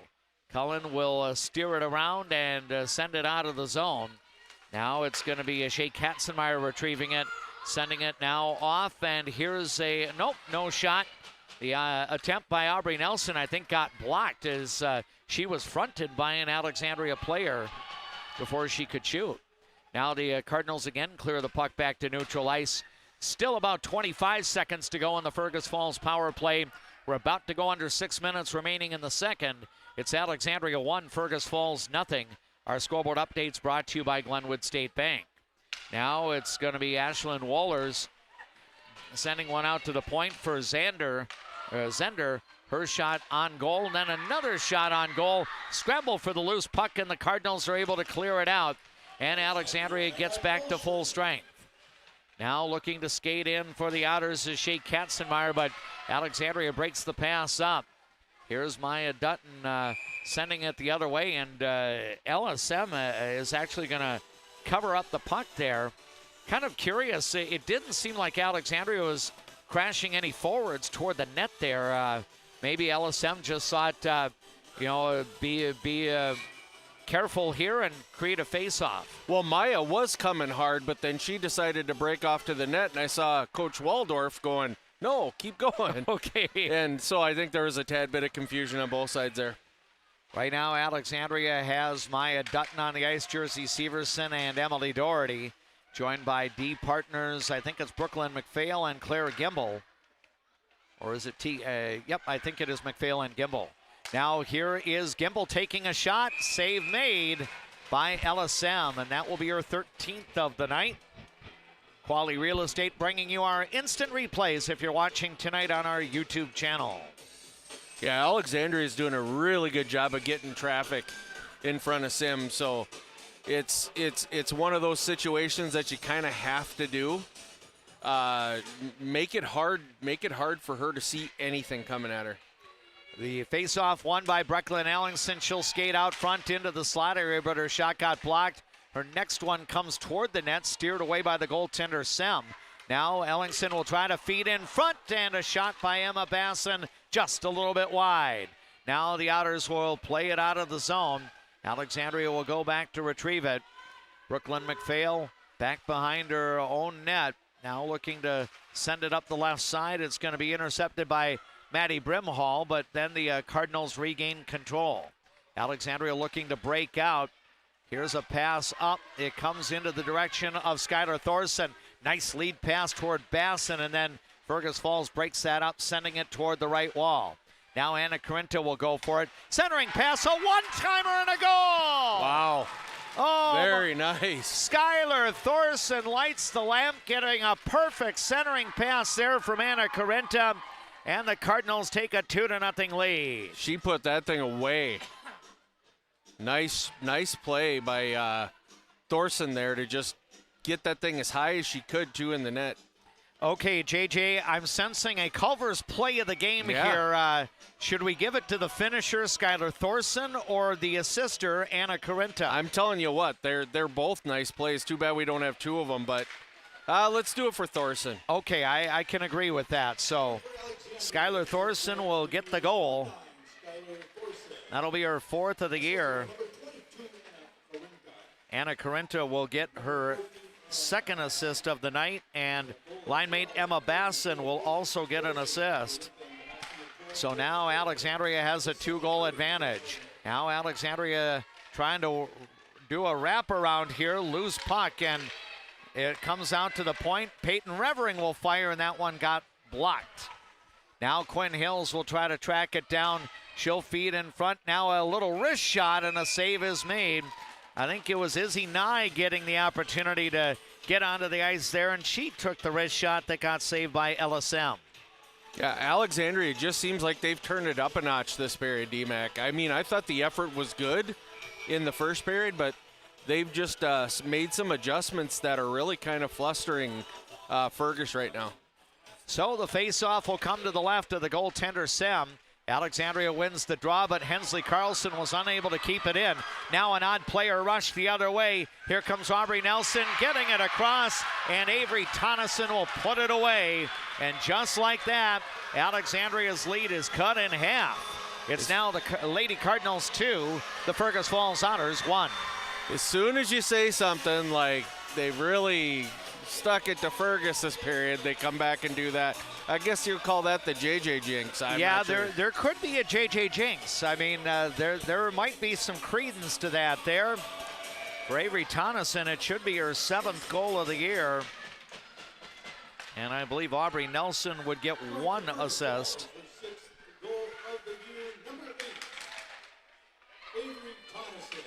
And we'll see if a 2nd assist is going to be awarded.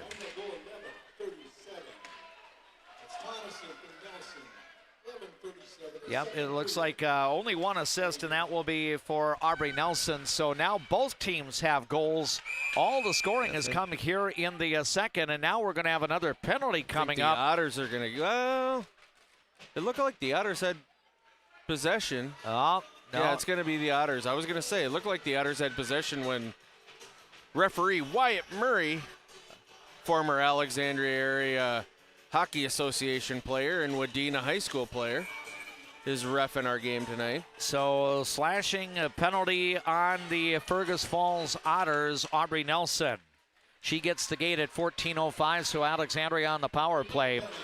Peyton Revering, along with Jersey Severson, Anna Corinta, Emma Basson, all on the ice, along with Skylar Thorson. Fergus Falls for penalty kill has Rachel DeBrito and Brooke Zierden, and then forwards Avery Tonneson and Hannah Johnson. Now Johnson will intercept the pass in the Fergus Falls end and sweep it back the other way. Peyton Revering will track it down. This is the first power play attempt for the Cardinals tonight. Head of steam coming in is Emma Basson. She goes wide, left side, now back behind the net. Basson will send it out top. Now it comes across. Revering fires, and a glove save will be made by the senior goaltender, LSM. So we'll have a stoppage. 2:09 to go in the second period. Still 1 minute, 14 seconds to go on the Alexandria power play. And this is one of those times where this could really kind of deflate the Fergus bubble here a little bit. You get one with, you know, it'll be within a minute of the second period ending if they take all the time, but we'll see what happens here. Yep, Fergus Falls clears the puck out. Now Alexandria's Tegan Cullen will come back the other way. Puck got knocked off her stick. Now it's going to be tracked down, and Emily Doherty will do a spin move along the right half wall. Now send it ahead toward Maya Dutton. It gets intercepted by the Otters at the blue line and played the other way. Right now you've got Tegan Cullen, Emily Doherty, Brooklyn Ellingson, along with Danica Waldorf on the ice, and Maya Dutton. Here comes Doherty in on the offensive end. Now to Cullen, she'll fire. Scramble, save is made as the puck goes over into the right corner. Down to 80 seconds to go in the period. Just over 20 seconds remaining in the Alexandria power play. Dutton has it back behind the net for Alexandria. Now it comes back out top. Tegan Cullen will send it to the left side toward Ellingson. From a tough angle, she fired off, and I think the net came off of one of the moorings there, so that will stop play with 1:06 to go in the second. Alexandria 2, Fergus Falls 1. Our scoreboard updates being brought to you by Glenwood State Bank. Don't forget, once we have the wrap-up of the second period, we'll move into our mid-game report, brought to you by Eldon's Fresh Foods of Alexandria. The Cardinals win the draw. Cullen's going to feed it over to Maya Dutton. Her shot got blocked. Rebound comes back to Dutton. She'll play it along the wall to Tegan Cullen. Then it to Dutton again, firing, and that one got saved by Sem. Karams over into the right corner. Now the Cardinals gain possession again. Here is Emily Doherty trying to play it to Brooklyn Ellingson. It got intercepted here. Brooke Zierden will clear it out. Now here comes Hannah Johnson. She'll skate in across to Tonneson, but the pass a little bit wide. Now it's going to be over in the corner where Emily Doherty will now sweep it over toward the right half wall in the defensive zone. Doherty now gaining control. Lead pass ahead up to Quinn Hills. One-on-one. Tried to work her way through, but her wrist shot got defensed. Blocked by a Fergus Falls player. Down to the final 10 seconds of the second period. Now the Cardinals' Claire Gimbel has it deep. She'll send it up. It's intercepted. One more shot before the end of the period, and it goes into traffic and ends up getting blocked. So we reach the end of two here at the Fergus Falls Community Arena. The visitors have the lead as Alexandria is attempting to close out a Central Lakes Conference championship for a fourth consecutive year. This is People Radio, KXRA Alexandria, 1490 AM, 100.3 FM, 105.7 FM, audio as well through the Voice of Alexandria app. And thanks for joining us this evening on our YouTube channel. Live video with the KXRA play-by-play on the Voice of Alexandria streaming channel on YouTube. You can access that from our website, voiceofalexandria.com. Stick around, because after this break, we return to the Fergus Falls Community Arena with the Eldon's Fresh Foods mid-game report. But right now, on our late media platforms, let's enjoy these words from our boosters of Cardinal sports coverage. When you come to Fat Daddy's Bar and Grill, you can count on great food, over 30 beers on tap, and a creative drink menu. Come join us today at Fat Daddy's Bar and Grill in Alexandria. Good service, good friends, and a great place to eat. Get great service at Alexandria Motors. Serving your family for generations and generations to come. Stop in for a great deal on your next vehicle. Alexandria Motors. One low price, plain and simple, always. A broken tooth? Fixed in one appointment? Yes, we do that at Dental Health Associates with our CIRAC crowns. We'll fix your tooth in one appointment, which means less time off work, less time away from your family, and more convenience for you. You're in and out in one visit. Hi, I'm Mark Lee from Mark Lee Excavating and Asphalt and Paving. Most of my crew has been here for decades. The reason I've been here for so long is I love the variety and I love the different tasks throughout the day. A chance to operate many different pieces of equipment in any day. Working here, I definitely like working with the crew. The guys are involved in training you and definitely help developing you as a person. If I was looking for a place of employment, I would definitely apply here. Give me a call and visit my website, because we're hiring and I want to talk to you about your next career with us. What's your number? We drove 25 miles to get a great deal at Quality Toyota. I drove 7 miles to get a great deal from Quality Toyota. Quality Toyota.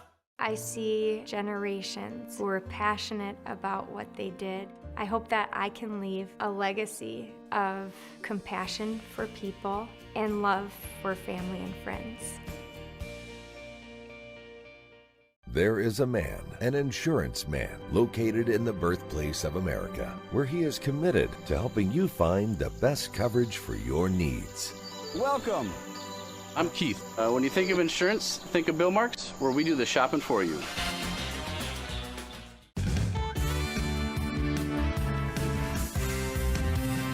Ford, Lincoln, Dodge, Chrysler, Ram, Jeep. Make it Jetner Motors your best price dealer. Make it Jetner Motors your best price dealer.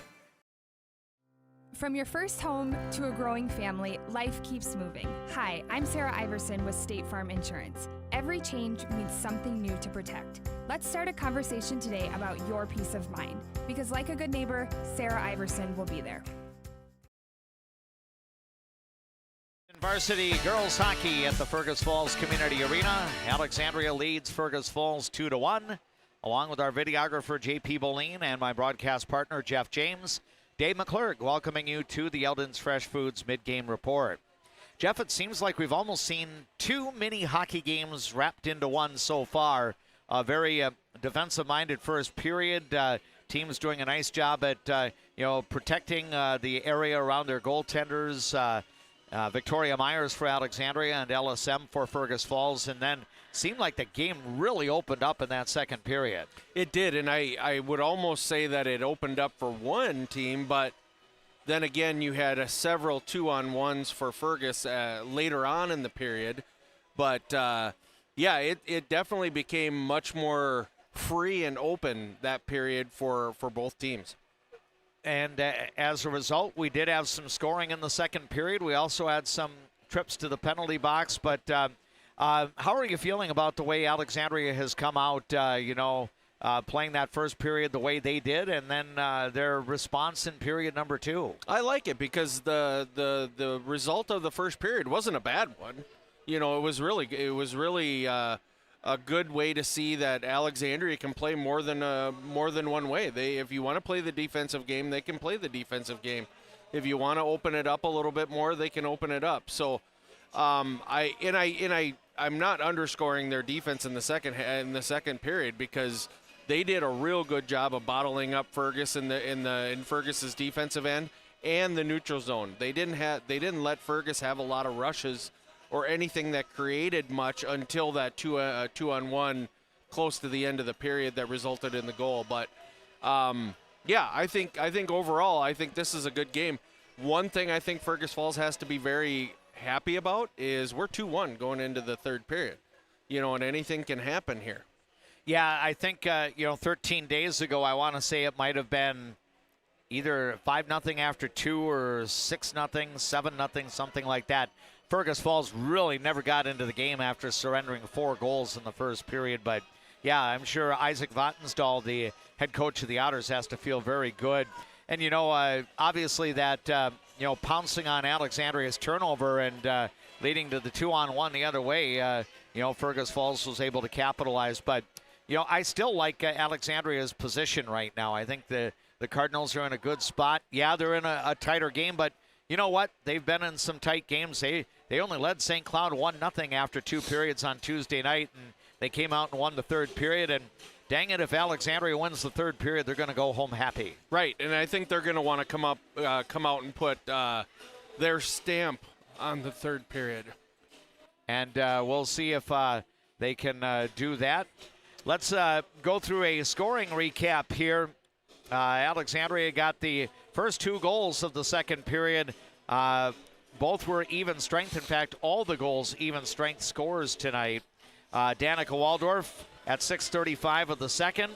Anna Corinta was able to get the helper there, as Corinta actually ended up being kind of a shield in front of the goaltender LSM. And that got the Cardinals on the board. And then later on, Anna Corinta had a nice centering pass off the left wall towards Skylar Thorson, and Thorson's one-timer gave Alexandria a 2-0 lead. Anna's and Skylar's line mate, Emma Basson, also recorded an assist. So for Thorson, it was her 4th goal of the year. For Anna Corinta, her 2nd helper of the night and her 12th assist of the year. And then Emma Basson recorded her 7th assist of the year. Fergus Falls scored late in the second period as Alexandria had a turnover just in the offensive zone, and Fergus Falls came back the other way. A 2-on-1 ensued, and Avery Tonneson was able to be the recipient of an Aubrey Nelson pass. Nelson fed across the slot area to Tonneson, and Tonneson put it away. That goal came at the 13:37 mark, halved Alexandria's lead, but that's where it's at right now. 2-1 for Alexandria after 2 periods. Shots on goal in the second, Alexandria had 16 for a 2-period total of 21. Fergus Falls had 7 for a 2-period total of 10. So far, Vicky Myers, the netminder for Alexandria, has 9 saves through 2 periods, and her counterpart for Fergus Falls, senior Ella Sem, has made 19 saves so far. Penalty summary, each team with a minor for 2 minutes. Neither team has scored on the power play. So there's your Eldon's Fresh Foods mid-game report. The third period is on the horizon here in Fergus Falls, with Alexandria leading the host Otters 2-1. Right now on our late media platforms, we'll enjoy some words from our boosters of Cardinal sports programming. At ALP Utilities, we're proud to be a community-owned public power and water utility. That means local decisions, reliable service, and reinvesting in Alexandria. From classrooms to sidelines, we're proud to be a part of the moments that bring our community together. What's your number? We drove 25 miles to get a great deal at Quality Toyota. I drove 7 miles to get a great deal from Quality Toyota. Quality Toyota. Hi, I'm Dr. Emma. And I'm Dr. AJ. We're the dentists at the Alexandria Dental Clinic, where advanced care meets a family-first approach. From cosmetic dentistry and Invisalign to restorative work and pediatric care. Alexandria Dental Clinic, your smile's new best friend.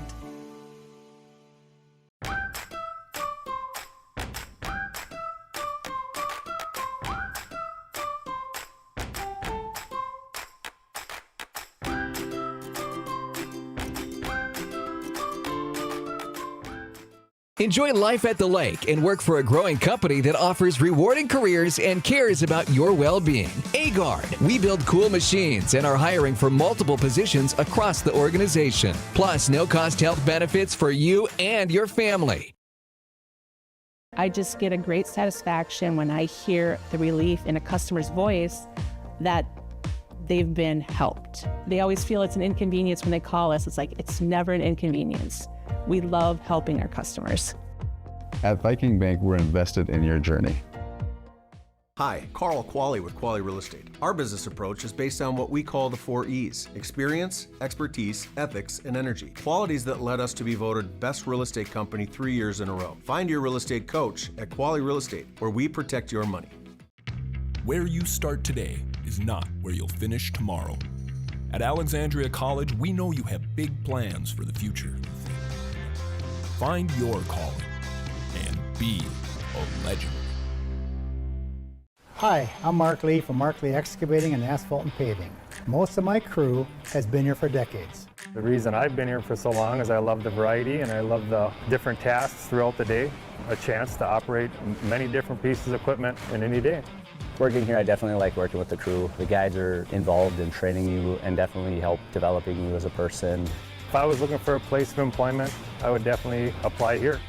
Give me a call and visit my website because we're hiring and I want to talk to you about your next career with us. Getting in and out of the pharmacy is easy with Trum Drug's app, RX Local. Download the app, choose Trum Drug as your pharmacy, use it for medication refills and reminders. Trum Drug, locally owned, locally loved. Cardinal Nordic Ski Racers. They'll be competing out at Andes Tower Hills tomorrow for the Central Lakes Conference Championship meet. That's the varsity and junior varsity girls and boys. I believe junior high competition will also be on the schedule for tomorrow. I know it's going to be a cool day, not quite as warm, if you want to use the term on this Monday, warm, but at least we got into double figures, which is a lot better than some of the numbers we had from the weekend where we struggled to get up close to 0. But the Alexandria Nordic Ski Racers will be competing out at Andes tomorrow. Of course, the season's winding down. The Nordic Ski Racing Section 8 meet is now just 8 days away on Tuesday, the 3rd of February. As you watch on our YouTube channel, again, Alexandria wearing the Black jersey sweaters, the black breezers, red numerals, the word Alex across the front of the uniform. Victoria Myers will now be the goaltender off to our left. Fergus Falls wearing the kind of almost like Minnesota Gopher-like uniforms. School colors very similar at Kennedy Secondary School. Maroon and gold, so it's the white jersey sweaters, some maroon and gold trim, maroon numerals on the back of the uniform and on the sleeves. The word Otters across the front in diagonal fashion on the Fergus Falls uniform, and the maroon-colored breezers to go along with the white jersey sweaters.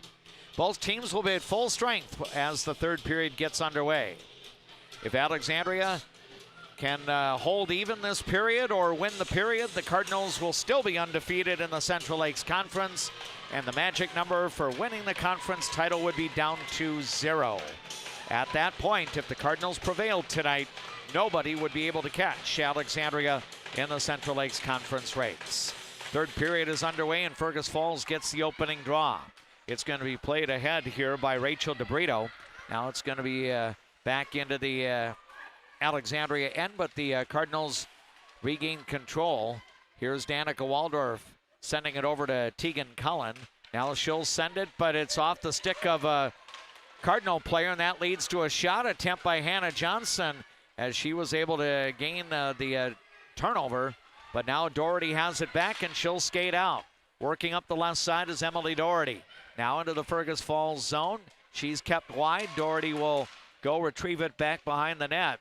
Looking to play it up the right side, but now Fergus Falls will play the puck back out of the zone. Here is Peyton Revering will go back to retrieve it. Revering and Casey Short on the ice right now, joined by forwards Brecklin Ellingson. I think eventually you will get also Skylar Thorson and Emma Basson on the ice.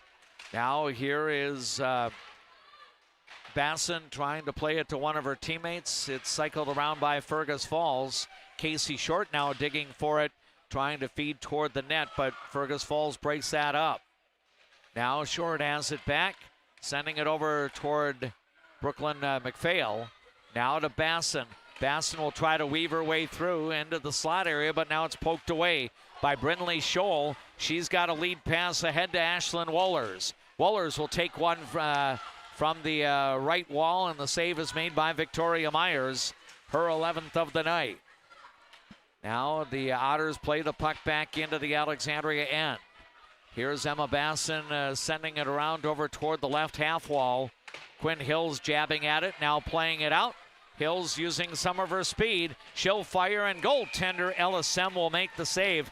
You know, that's pretty good work, and I think Quinn Hill's speed as a cross-country runner and a track and field athlete kind of showed up on the ice there. It helps. That was that little sprint to the end.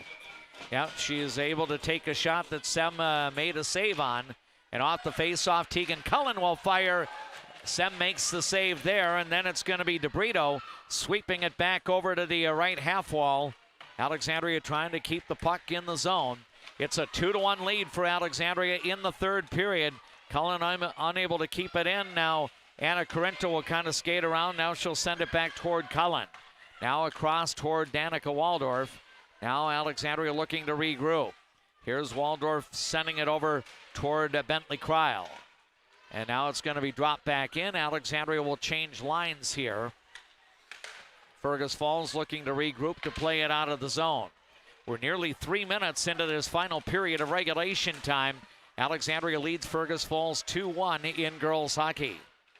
Now the Otters, Avery Tonneson was looking to work her way into the slot, but Alexandria intercepted the pass and played it out of the zone.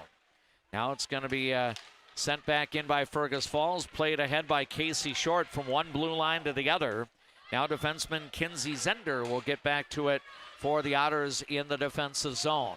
Now looking to bother her is Maya Dutton, and Emily Doherty comes in as well. Doherty gains possession of the puck. Now it comes back out top. Peyton Revering will try to fire, and a tip-in and a goal!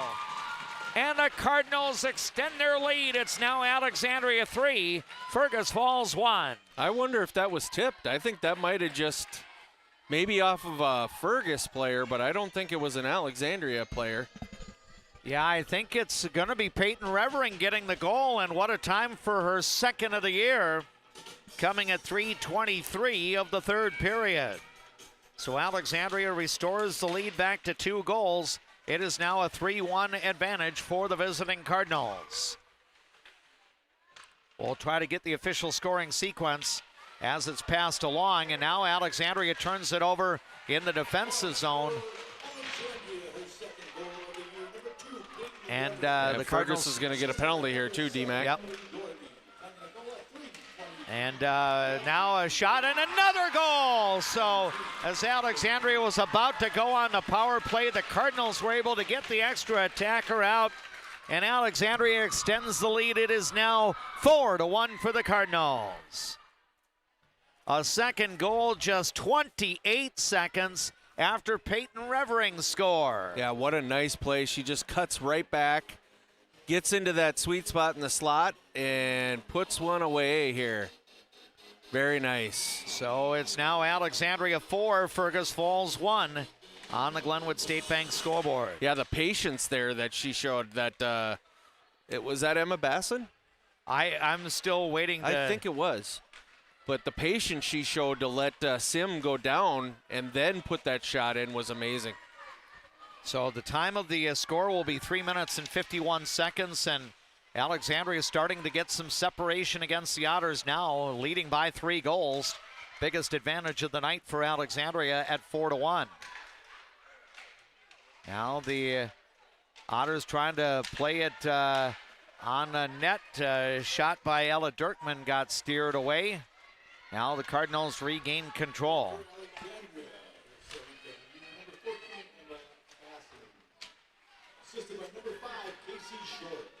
I think Casey Short will get the assist on Emma Basson's goal. For Basson, it's her 7th goal of the year. And for Casey Short, her 2nd assist of the year. So 2 goals, 28 seconds apart, have given Alexandria a 4-1 lead as we now move 5 minutes into the final period. Alexandria continuing to put some pressure on. Jersey Severson trying to get it to her line mate. Now Maya Dutton has it off the left wall, skating into the slot area. She'll play it out to Tegan Cullen, firing toward the net. That got blocked, and then the follow-up by Emily Doherty goes wide. Now Severson tried to play it in front. The one-timer was fanned on. Now a break the other way as Avery Tonneson will skate in for Fergus Falls. Now the Otters trying to do some work in the Alexandria zone. Needing 3 goals to get this game back to even. Alexandria led by just a 2-1 score going into the final period. Now the Otters redirect the puck back the other way. Rachel DeBrito will drop it in. Alexandria will regain possession. Looking to play it out. Brecklin Ellingson will send it over to one of her teammates. Now it comes ahead. It gets by Basson, and now it's going to be tipped. And to the Fergus Falls end. DeBrito's going to send it over to one of her teammates, and it's cleared out. Now a break the other way from Andy Brimhall, working in a one-on-one, and Brimhall got stopped by Victoria Myers. Then she could not get any mustard on a rebound. Now the puck kept in by Fergus Falls. 6.5 minutes now into the third. It's Alexandria 4, Fergus Falls 1. Casey Short will slide the puck back into the Otter zone. Cardinals change lines as you've got Anna Carinta and Bentley Cryle on the ice. Carinta will fire on net, and the save is going to be made. Quinn Hill's also that other forward for Alexandria. So Cardinals continuing to put some shots on the goaltender, LSM. Yeah, and it's really nice to see. There's been several one-timers out of that corner, and that's a good way to prevent that shot from getting blocked. And now off the face-off, the Cardinals able to put another shot on goal. Now we've got a player going down. Alexandria's keeping the puck in the Otters' end. Here's Anna Carinta skating with it back behind the net. Now we've got some work done along the wall. Quinn Hills will try to slide it toward the net, but that's intercepted. Shea Katzenmeyer will gain control, and she'll play it back out into the neutral zone, and Now Alexandria redirects it the other way. Time will become more of an ally here in this third period if Alexandria can continue to hold the lead. The Cardinals were up by 1 goal entering the period, now a lead by 3. 4-1 Alexandria. Glenwood State Bank brings you our scoreboard updates, and now we're going to have a stoppage. We're going to have a slash on the Ottas. So that's going to put Alexandria on the power play for the second time tonight. And really, Jeff, it's been a productive start to the third period. It could become more so here. Right. As Kinsey Zender will be off for the slash at 7 minutes and 35 seconds of the third period. So Alexandria will have the player advantage here. The Cardinals have Tegan Cullen, Maya Dutton, Danica Waldorf, Brecklin Ellingson, and Emily Doherty on for the power play. A puck controlled by the Cardinals back out to the point. Cullen is going to send it across toward Brecklin Ellingson. Centering attempt is broken up by Fergus Falls. The Otters will gain control, and it's going to be coming back the other way, and it will be on goaltender Victoria Myers. Avery Tonneson and Hannah Johnson, the two forwards on the ice for Fergus Falls. Brooke Zierden and Rachel DeBrito are the two defensemen.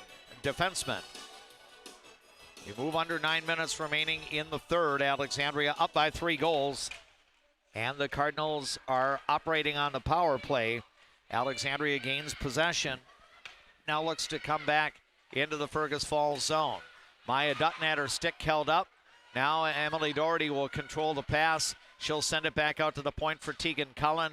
Then it comes off left side. Here's a shot. Save made. Another rebound and another save.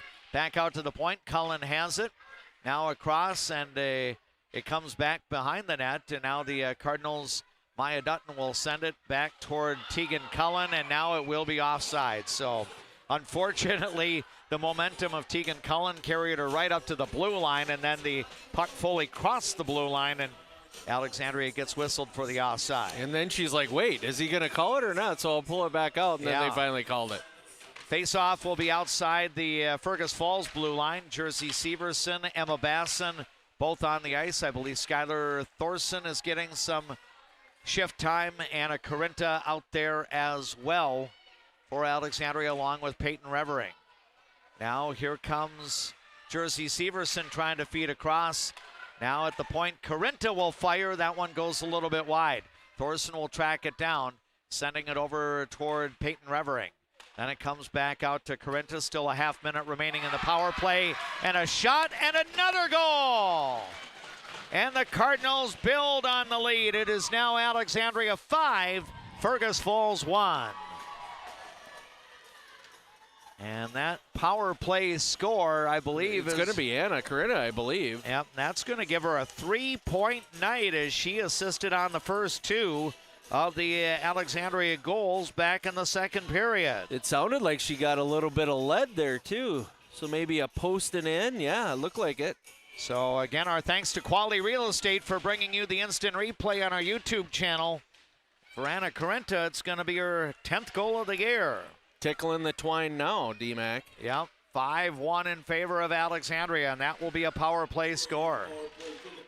Now, another chance here.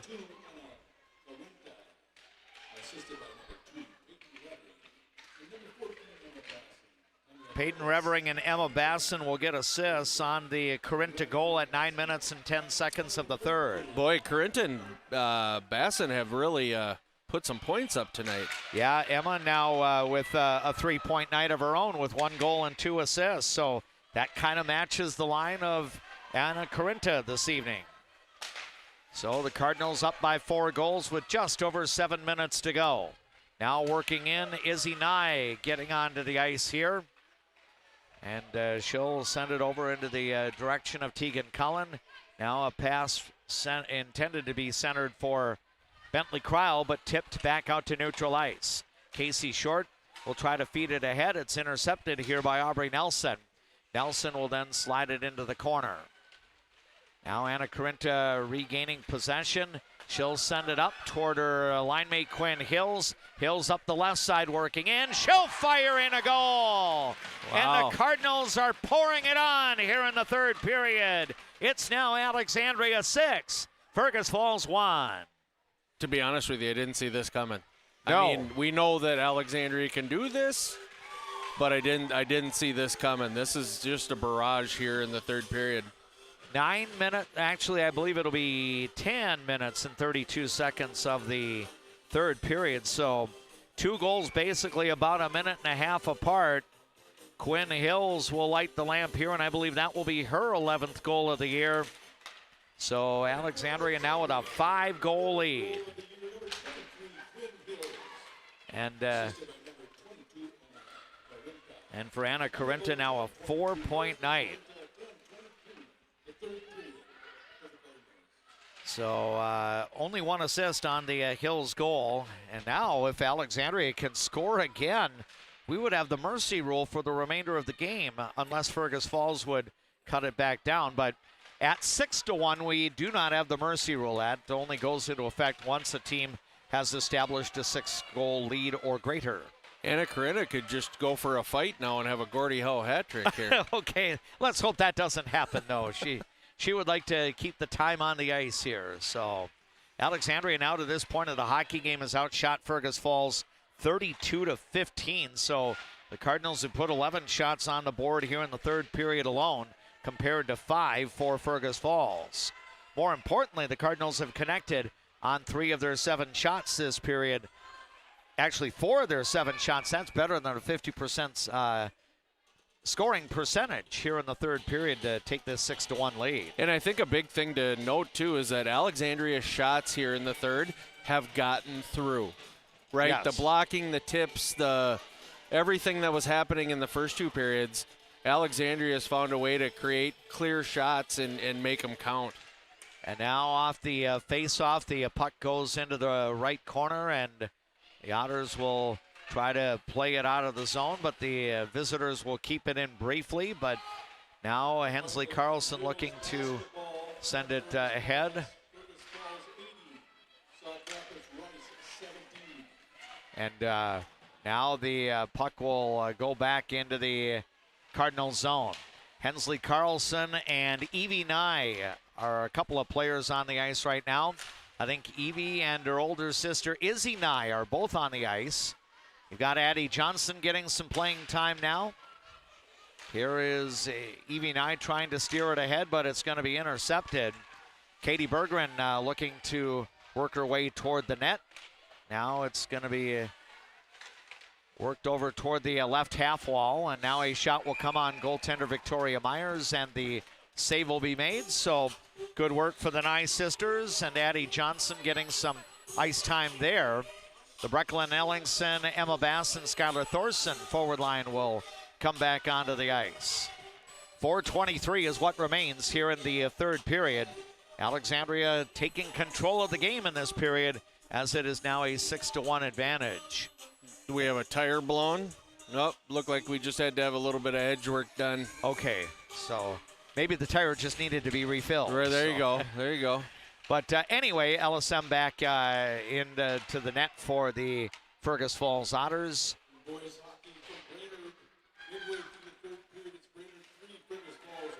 And now the puck back to neutral ice. Skylar Thorson's going to send it back to Peyton Revering. She'll send it to Casey Short.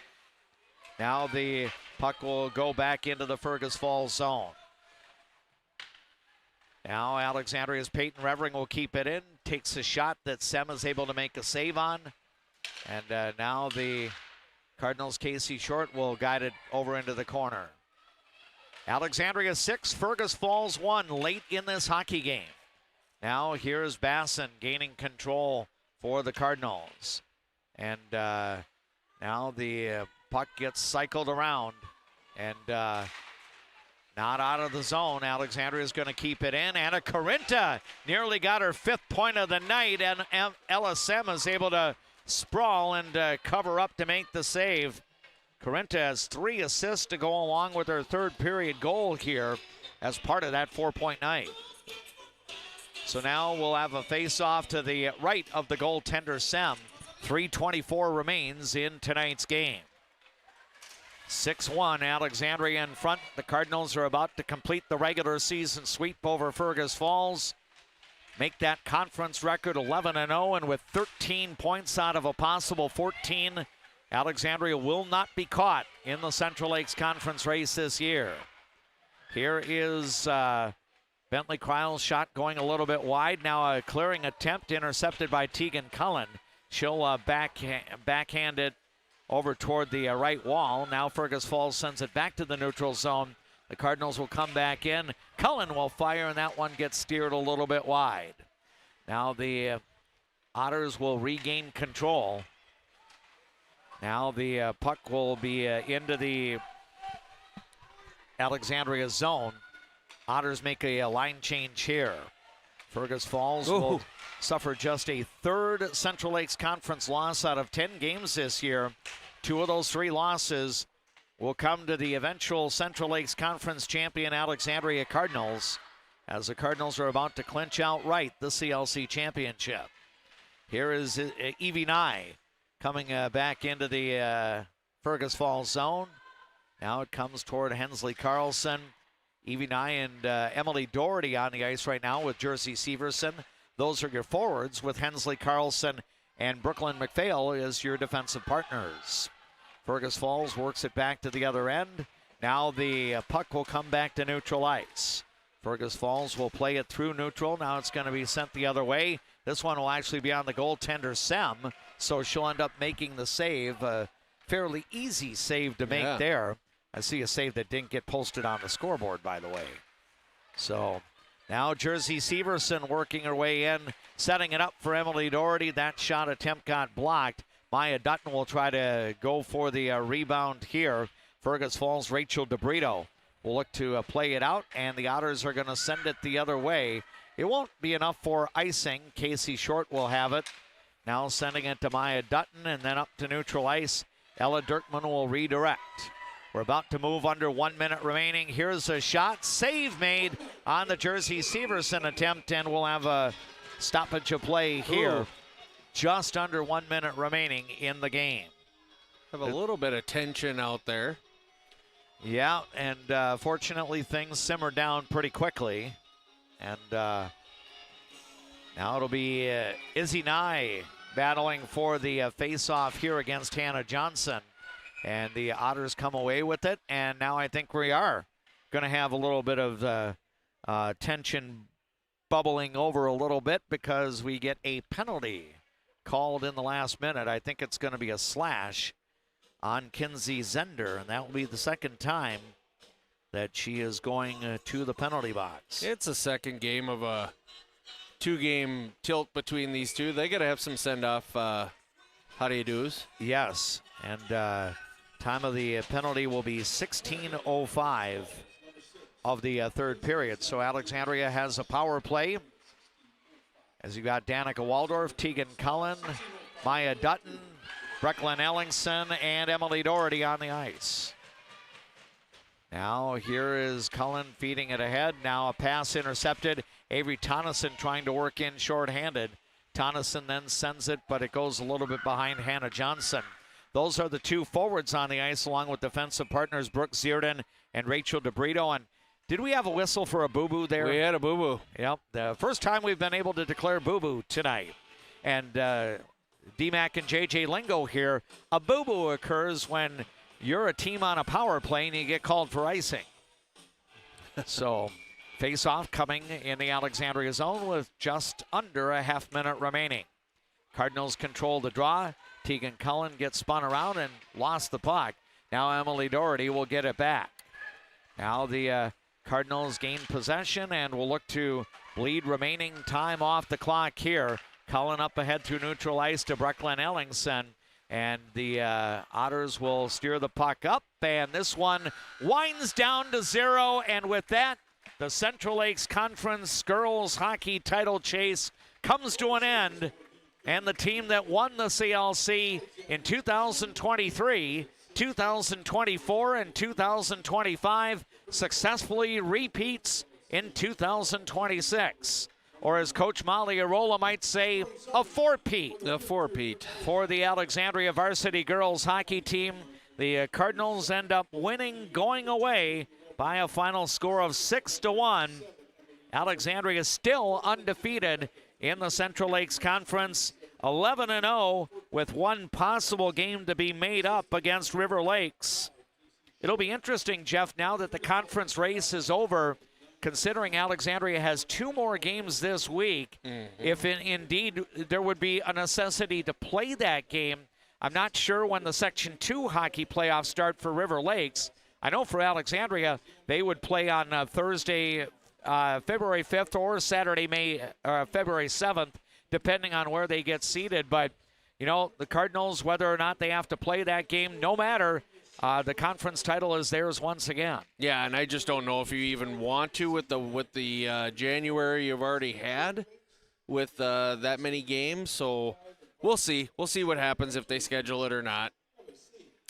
What we will be doing is we will have our Juntner Motors post-game report, but we're going to go kind of what we do during the fall season because we've already determined which player is going to be joining us. I've wanted throughout the year, even though she hasn't been suiting up on the ice to play because she had an injury back in the soccer season, but Lily Dutton, the captain of the Central Lakes Conference champion Alexandria Cardinals, is going to come and join us upstairs, and she will be our guest for the Juntner Motors post-game report. We're going to get her perspective on the game that she was able to watch tonight from the bench. Obviously, being that she has been on the varsity since her freshman season, she has been a part of all 4 of the Central Lakes Conference champion Alexandria girls hockey teams. But stick around. We're going to take a break, and then we'll get rolling with our Juntner Motors postgame, including our conversation with Captain Lily Dutton. But right now, we enjoy these words from our boosters of Alexandria Cardinals sports coverage. Hi, I'm Mark Lee from Mark Lee Excavating and Asphalt and Paving. I'm looking for experienced, hardworking people to join my company. When you work for us, you'll be home every night, no overnight hotels. Give me a call and visit my website because we're hiring and we want to talk to you about your next career with us. Life can sometimes feel like you're navigating through construction. You hit a detour, run out of gas, or you're going the wrong way on a one-way street. But Lakeland Mental Health Center is here to help you get back to the right path.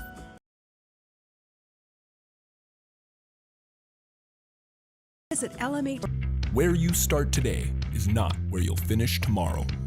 At Alexandria College, we know you have big plans for the future. Find your calling and be a legend. Dentistry at the Center knows all about busy schedules, and that's one of the best things about having 3 dentists. We have more appointment times available, so we can see you sooner. So, for dentist appointments to fit your schedule better, come see the friendly folks at Dentistry at the Center.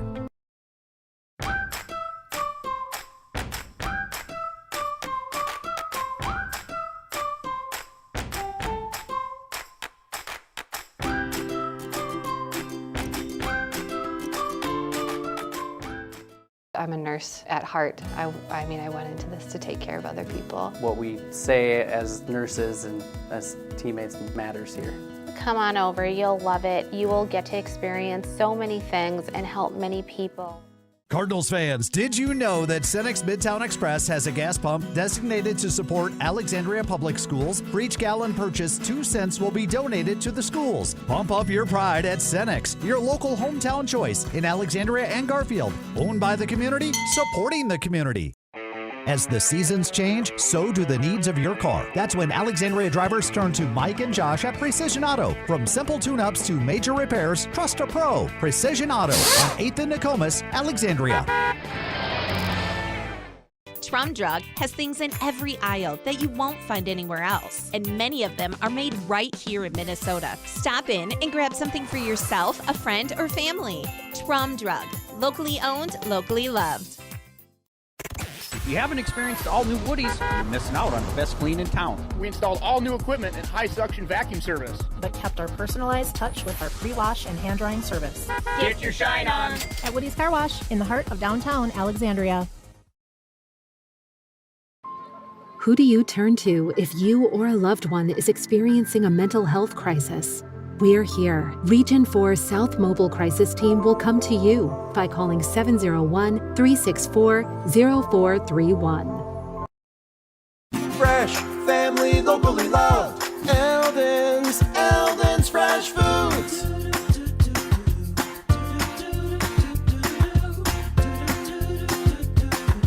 Eldon's Fresh Foods.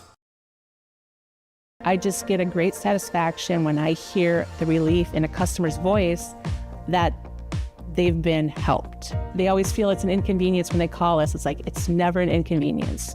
We love helping our customers. At Viking Bank, we're invested in your journey.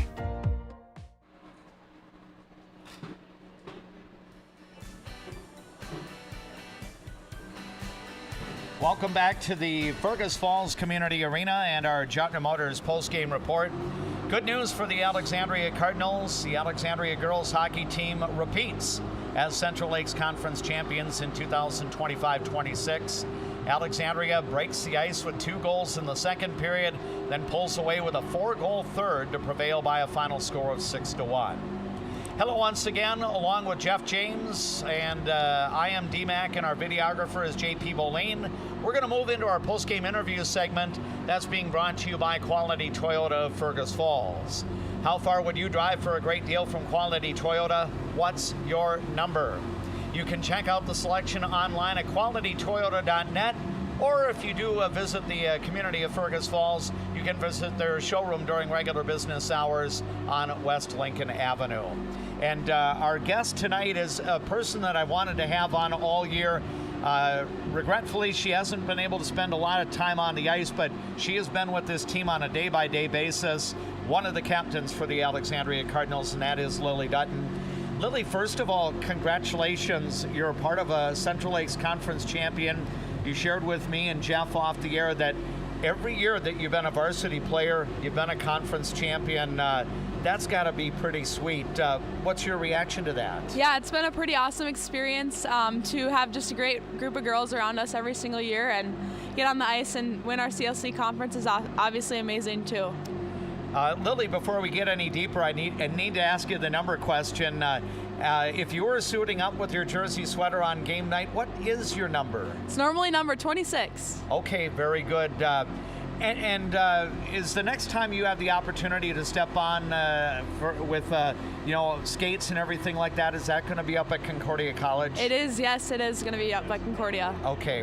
We can talk a little bit about your post-high school endeavors coming up, but I want to get your thoughts on this game here. It seems like I've seen on many occasions this team has the ability to score goals in clusters. This night, it ended up being the third period.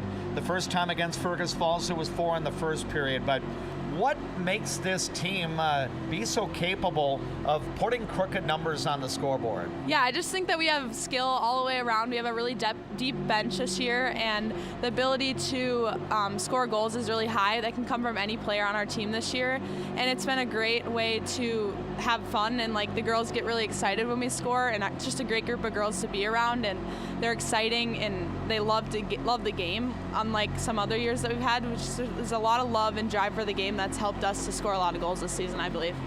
Lily, are you surprised with how much offensive output that this Alexandria team has been able to put together, or were you optimistic, even not being able to play, that maybe this team could be pretty potent? Yeah, from the start, we've always been looking forward to that sophomore class coming up to the varsity level, and they've had the skill level to put the pucks in the net, and they just have a lot of chemistry, which has helped a lot with scoring goals. And I feel like we've known kind of that coming up, this is going to be a big year with a new group of girls, even though it's almost a completely new team. We've scored lots of goals, and there's a lot of goal scorers on this team as well. I would be remiss if I didn't ask you, you're being a captain on this year's team from a different perspective. You've been, in essence, behind the bench with Molly and Pat Waldorf and Jeff Doherty and everything, but yet you're still a captain of the team. What's the experience been like being a captain from your perspective, where you're almost like an assistant coach as well? Yeah, it's been a lot different. It's definitely not what I expected this season or wanted, but it's been a great learning experience as well. I feel that I've just learned to be a better teammate as well and cheering people on off the ice. And I think that this is really going to help me in growth as a hockey player as well. I've became more aware of what I am, who I am as a person as well, and just going out on the ice as well as seeing people pass the puck, and I've gained a further understanding of the game as well as a coach side. Our guest right now is Lily Dutton from the Alexandria Girls hockey team, one of the captains for the Cardinals, who just wrapped up the outright Central Lakes Conference Championship tonight with a 6-1 victory at Fergus Falls. Jeff, I'll let you take it away with Lily, and then I'll circle back. So just to kind of bounce off a D-Max question, where are you in your rehab? Are you able to do anything right now, or where are you kind of at with all that? Yeah, so recently I'm about at the 15-week mark post-operation. So I'm getting into starting to run. They say this week I should start running and doing some impact stuff as well. So that's super exciting, but it's just getting that leg stronger again. Right. It takes quite a while, but they said around the 5-month mark I should be able to start skating with a physical therapist in the cities, which is exciting. Starting to trust it a little bit more? For sure. Good. With this game, I was wondering, and DMAC and I, because we looked at the first period as being kind of a defensive period. It seemed like almost like a playoff feel, because people were selling out for tipping pucks. They were blocking shots. Fergus was kind of packing it in. But through the second and the third, were there any adjustments that Molly and the coaching staff made, or how did you guys end up opening it up so much more? Yeah, so I think just at the beginning of the game, we kind of had a little bit of a rough start. We weren't getting pucks to the net, which is a big thing. We normally get a lot of pucks to the net with this group, so it was just a matter of slowing down, taking a deep breath, and finding that open pass, as well as making those tape-to-tape passes was a big difference that we talked about in between periods. Awesome. Now, when you've been up to Concordia, did you get the tour, and did you hear about the bell tower? I did hear about the bell tower. Okay, just make sure you follow that, all right? Oh yeah, no walking through that one. No. All right, it's great. My daughter's just graduating from there, and I think you're going to have a lot of fun up there. Super excited. Yeah. Lily, how much have you been able to find out about the Concordia women's hockey program, and what kind of factored into your decision to choose Concordia? Yeah, so after I tore my ACL, I honestly wasn't even considering Concordia. I had a few other schools that I was looking at, and the coach called me up about a week later, and he knew about my ACL already, and he was just super welcoming and nice and cared a lot. And then I went up and visited, and it just felt like home. We saw 14 girls while we were walking across campus, and which he said never happens. It felt like he was joking around that he was placing girls around campus. That's how many we saw. So it just felt like a great atmosphere, and they're a team that continues to grow, and I want to play a role in that as well as I continue to play hockey, and I'm super excited to go up there. And the coach is just super nice. He sent me a letter after, super caring. So yeah, I'm excited to play for him. I know that the high school season is going to continue on into February here. Winning a Central Lakes Conference Championship, again, you've been touched by, your role has been important in 4 different Central Lakes Conference teams. This team still has the opportunity to go undefeated. I don't know if 11-0 is going to be the final record, or if you make the game up with River Lakes, but how tough is it to run the table where you win every game against your conference rivals? That's been a big goal for us this season, is to win the CLC champ and go undefeated. In the past 3 years, we've lost a few games in the CLC, but this year we knew it was a possibility to win them all, and it's been a big goal of ours to just finish those games, and that's why tonight was a big one as well. Of course, you've got 2 really important non-conference games coming up. Moorhead comes in tomorrow night, and then the road trip to Bemidji on Thursday. And obviously, if you hope to make inroads in the sections, Moorhead and Bemidji are probably going to be in the way somewhere down the line. I know you kind of focus on the task at hand and everything, but now that we've gotten to these last 2 games, how exciting is it to match up against Moorhead and Bemidji, and do you feel Alexandria is kind of in the same group with those 2 teams? For sure. I feel that we played Moorhead and we lost 4-1, but it was a little bit of a slower start after playing a few slower games, but we're definitely right in that game with Moorhead and Bemidji, and I feel both games this week coming up are probably the 2 biggest of the season. And honestly, it's a really good way to end the season, playing fast-paced games and getting in for sections. So we're excited to see what comes our way, and hopefully we can come ready to play this week. I know, Lily, you were down in the Twin Cities last Monday night when Alexandria played Grand Rapids Greenway, Molly's alma mater, for the Hockey Week Minnesota. But what was that whole experience like at the United Heroes League complex? Honestly, that experience was something every little kid dreams for, and even though I wasn't able to play, it was just such a surreal experience walking out onto that ice and just seeing that amazing stands that they have there, and it was just so cool. Even though it was cold, every single one of us enjoyed it, and even though we had lots of hand warmers, it was a great experience. One other question as we kind of wrap up the interview, Lily. Your younger sister, Maya, on the ice here. How special is it to see the impressive season that she's had, being one of the leading scorers on the team? Yeah, I obviously would have loved to play with her, and that was our one year that we would probably get to play together, but it's just been awesome to see her succeed and be happy with the goals she's scored and the difference she's making on this team, and it's just, I'm such a proud sister for that moment as well. Later on, once the season comes to an end and you're celebrating the season for the postseason banquet, I believe you and your fellow seniors will have the opportunity to get up and address the audience. But, if you were to put a few words together about, what's so special about this team, what do you enjoy about it? Because it really sounds like there's a lot of camaraderie, there's a lot of love among teammates, but what's so unique about this team? So this team, I just feel that like every single person on this team, I could go hang out with every single one of them one-on-one and be great friends with them and be best friends with every single one of them. There's no girls that cause any drama. It's just been such an amazing group where we all get along. We're all laughing every single day in the locker room. Everybody enjoys to be at the rink. Like, even though I'm not playing, I love going to the rink every single day. Like, showing up for practice puts a smile on my face, and I think all the girls love the game as well. It's just a fun group of girls that loves doing what they love together. Yeah, that locker room must make it pretty easy to have fun in too, right? Of course. Well, Lily, I know it's been a season where you've had to face some adversity, but your leadership has been tremendous with this year's team from your angle and everything. Congratulations to you and your Alexandria teammates on a CLC championship. Best wishes through the remainder of the regular season here, and we'll see you come sections next week. Yeah, thank you.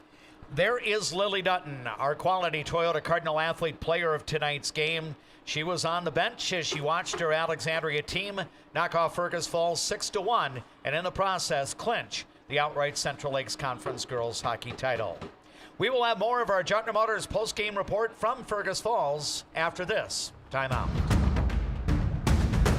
Resorts Marine in Osakis. Check us out for new and used boats, pontoons, UTVs, and golf carts. For the whole outdoors, shop us first, shop us last, just shop us. Resorts Marine and Outdoors in Osakis. What's your number? We've driven 57 miles 6 times for a great deal at Quality Toyota.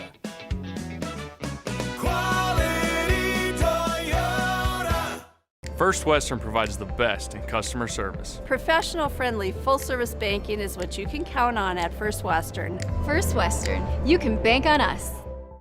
Better water starts with EcoWater. Get started today and discover EcoWater's products and expertise for the perfect solution. Visit WeFixWaterMN.com with offices in Alexandria, Fergus Falls, Glenwood, and Morris.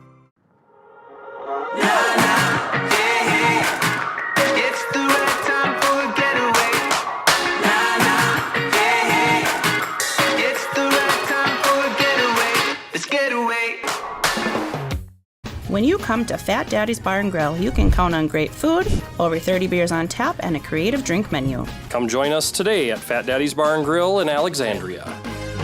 Good service, good friends, and a great place to eat. A broken tooth? Fixed in one appointment? Yes, we do that at Dental Health Associates with our CEREC crowns. We'll fix your tooth in one appointment, which means less time off work, less time away from your family, and more convenience for you. You're in and out in one visit. Get great service at Alexandria Motors. Serving your family for generations and generations to come. Stop in for a great deal on your next vehicle. Alexandria Motors. One low price, plain and simple, always.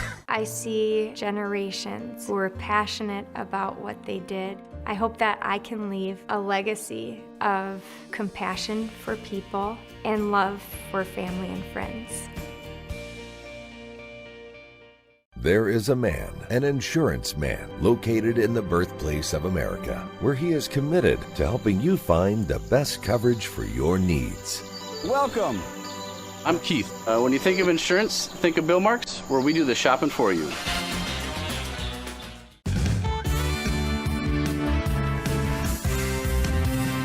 Ford, Lincoln, Dodge, Chrysler, Ram, Jeep, make it Jetner Motors your best price dealer. Make it Jetner Motors your best price dealer.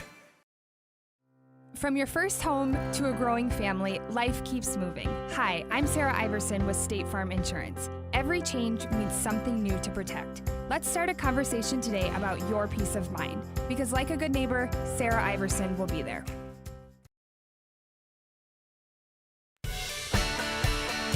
We are just in front of the 9 o'clock hour in the Central Time Zone, which leads me to let you know that you are listening to People Radio, KXRA Alexandria, 1490 AM, 100.3 FM, 105.7 FM, audio through the Voice of Alexandria app, and the audio and video available on the Voice of Alexandria live stream channel on YouTube. The internet streaming courtesy of our friends at Integrity Title, who are our signature streaming sponsor. Alexandria ends up winning by a score of 6-1 tonight. 6 different players put the puck in the net for Alexandria. After a scoreless first period, the Cardinals got on the board in the second. Danica Waldorf with the first goal of the game at 6:35. Anna Corinta got the first of her 3 assists in the game. Skylar Thorson then finished off a one-timer at 11:44 of the second, and that made it 2-0 for the Alexandria Lady Cardinals. Corinta and Emma Basson got assists. Then Fergus Falls pounced on an Alexandria turnover in the Otters zone. That led to an odd player rush the other way, and Avery Tonneson got the finish on an Aubrey Nelson assist. That even strength goal at 13:37 cut Alexandria's lead down to 1 after 2 periods. But then Alexandria dominated the scoreboard in the third. A 4-goal third period put the game out of reach. Peyton Revering with the first of the third period goals at 3:23. Emily Doherty getting an assist. Just 28 seconds later, Emma Basson really did a nice job in waiting for her shot, and she put it past goaltender Ellis M at 3:51. Casey Short assisted on that goal.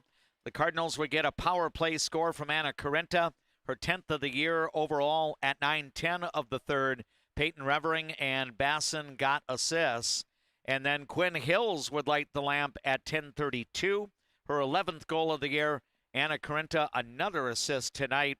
So Corinta had a hand in 4 of the 6 Alexandria goals in this game, and that would make the final 4-1, or 6-1 rather. 5 of the 6 Alexandria goals were even strength. The 6th was on a power play. Fergus Falls with 1 goal, that was even strength. Penalties on the night. The Alexandria Cardinals took 1 for 2 minutes. Fergus Falls ended up with 3 minors for 6 minutes. Alexandria was 1 for 3 with the player advantage. Fergus Falls, by comparison, 0 for 1 with the power play. Shots on goal. In the third period, Alexandria finished with 16 for a game total of 37. Fergus Falls finished with 6 for a game total of 16. LSM would make 31 shots in goal as her record fell to 3-9 on the year. Alexandria netminder Victoria Myers, who came in with a nifty goals against average under 1.7. That probably goes a little bit better tonight as she stopped 15 of the 16 shots that came her way as she raises her record to 17-5 on the year. The Cardinals clinched the outright Central Lakes Conference title with the victory tonight. Fergus Falls falls to 7-3 in the CLC and now 10-12 overall. Alexandria at this point has 2 more games remaining this week. We're still waiting to determine whether or not the game with River Lakes that got postponed down in Richmond last Thursday due to cold will be made up. It might be important for River Lakes to make that up for the position of section tournament opportunities, but both teams actually go into section competition in early February, so there's limited playing dates available, considering that Alexandria has another makeup game tomorrow night with Moorhead, and then the regularly scheduled game at Bemidji on Thursday. JJ, I know that we had some fans here in Fergus Falls tonight who were wondering if we were going up to Bemidji to broadcast, and that won't be the case unless Bemidji and Alexandria were to face each other somewhere in the section tournament. But because we've got another broadcast on our schedule Thursday night. But really a nice way to finish off the night. Alexandria really notched it up definitively in the final two periods, and well-deserving as a Central Lakes Conference champion for a fourth straight year.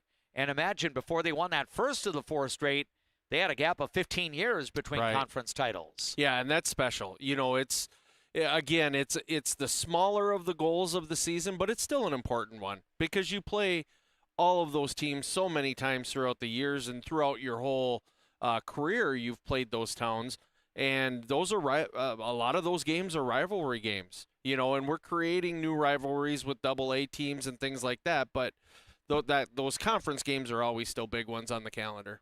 What were your thoughts? It was a delight to visit with Lily Dutton after the game. Again, you know, kind of a trying year for her. I think her mindset has been wonderful throughout the year. That you know, in some ways, she's almost like another coach on the bench. Absolutely. You know, being a team captain and seeing the game and being with the teammates as she does. You know, I thought it was just a joy to have her on as our post-game guest. Very insightful, and it gives us a little bit of a look of what's going on when we don't see him on the ice, and I think that's always kind of special to hear. And she you can just see she oozes pride with this team, and that's really great to see. And it's awesome that she's going to go up and be a Cobber, you know. So if I'd have known that, I have my Cobber head hat thing, corncob hat in the car. I could have put that on for the interview.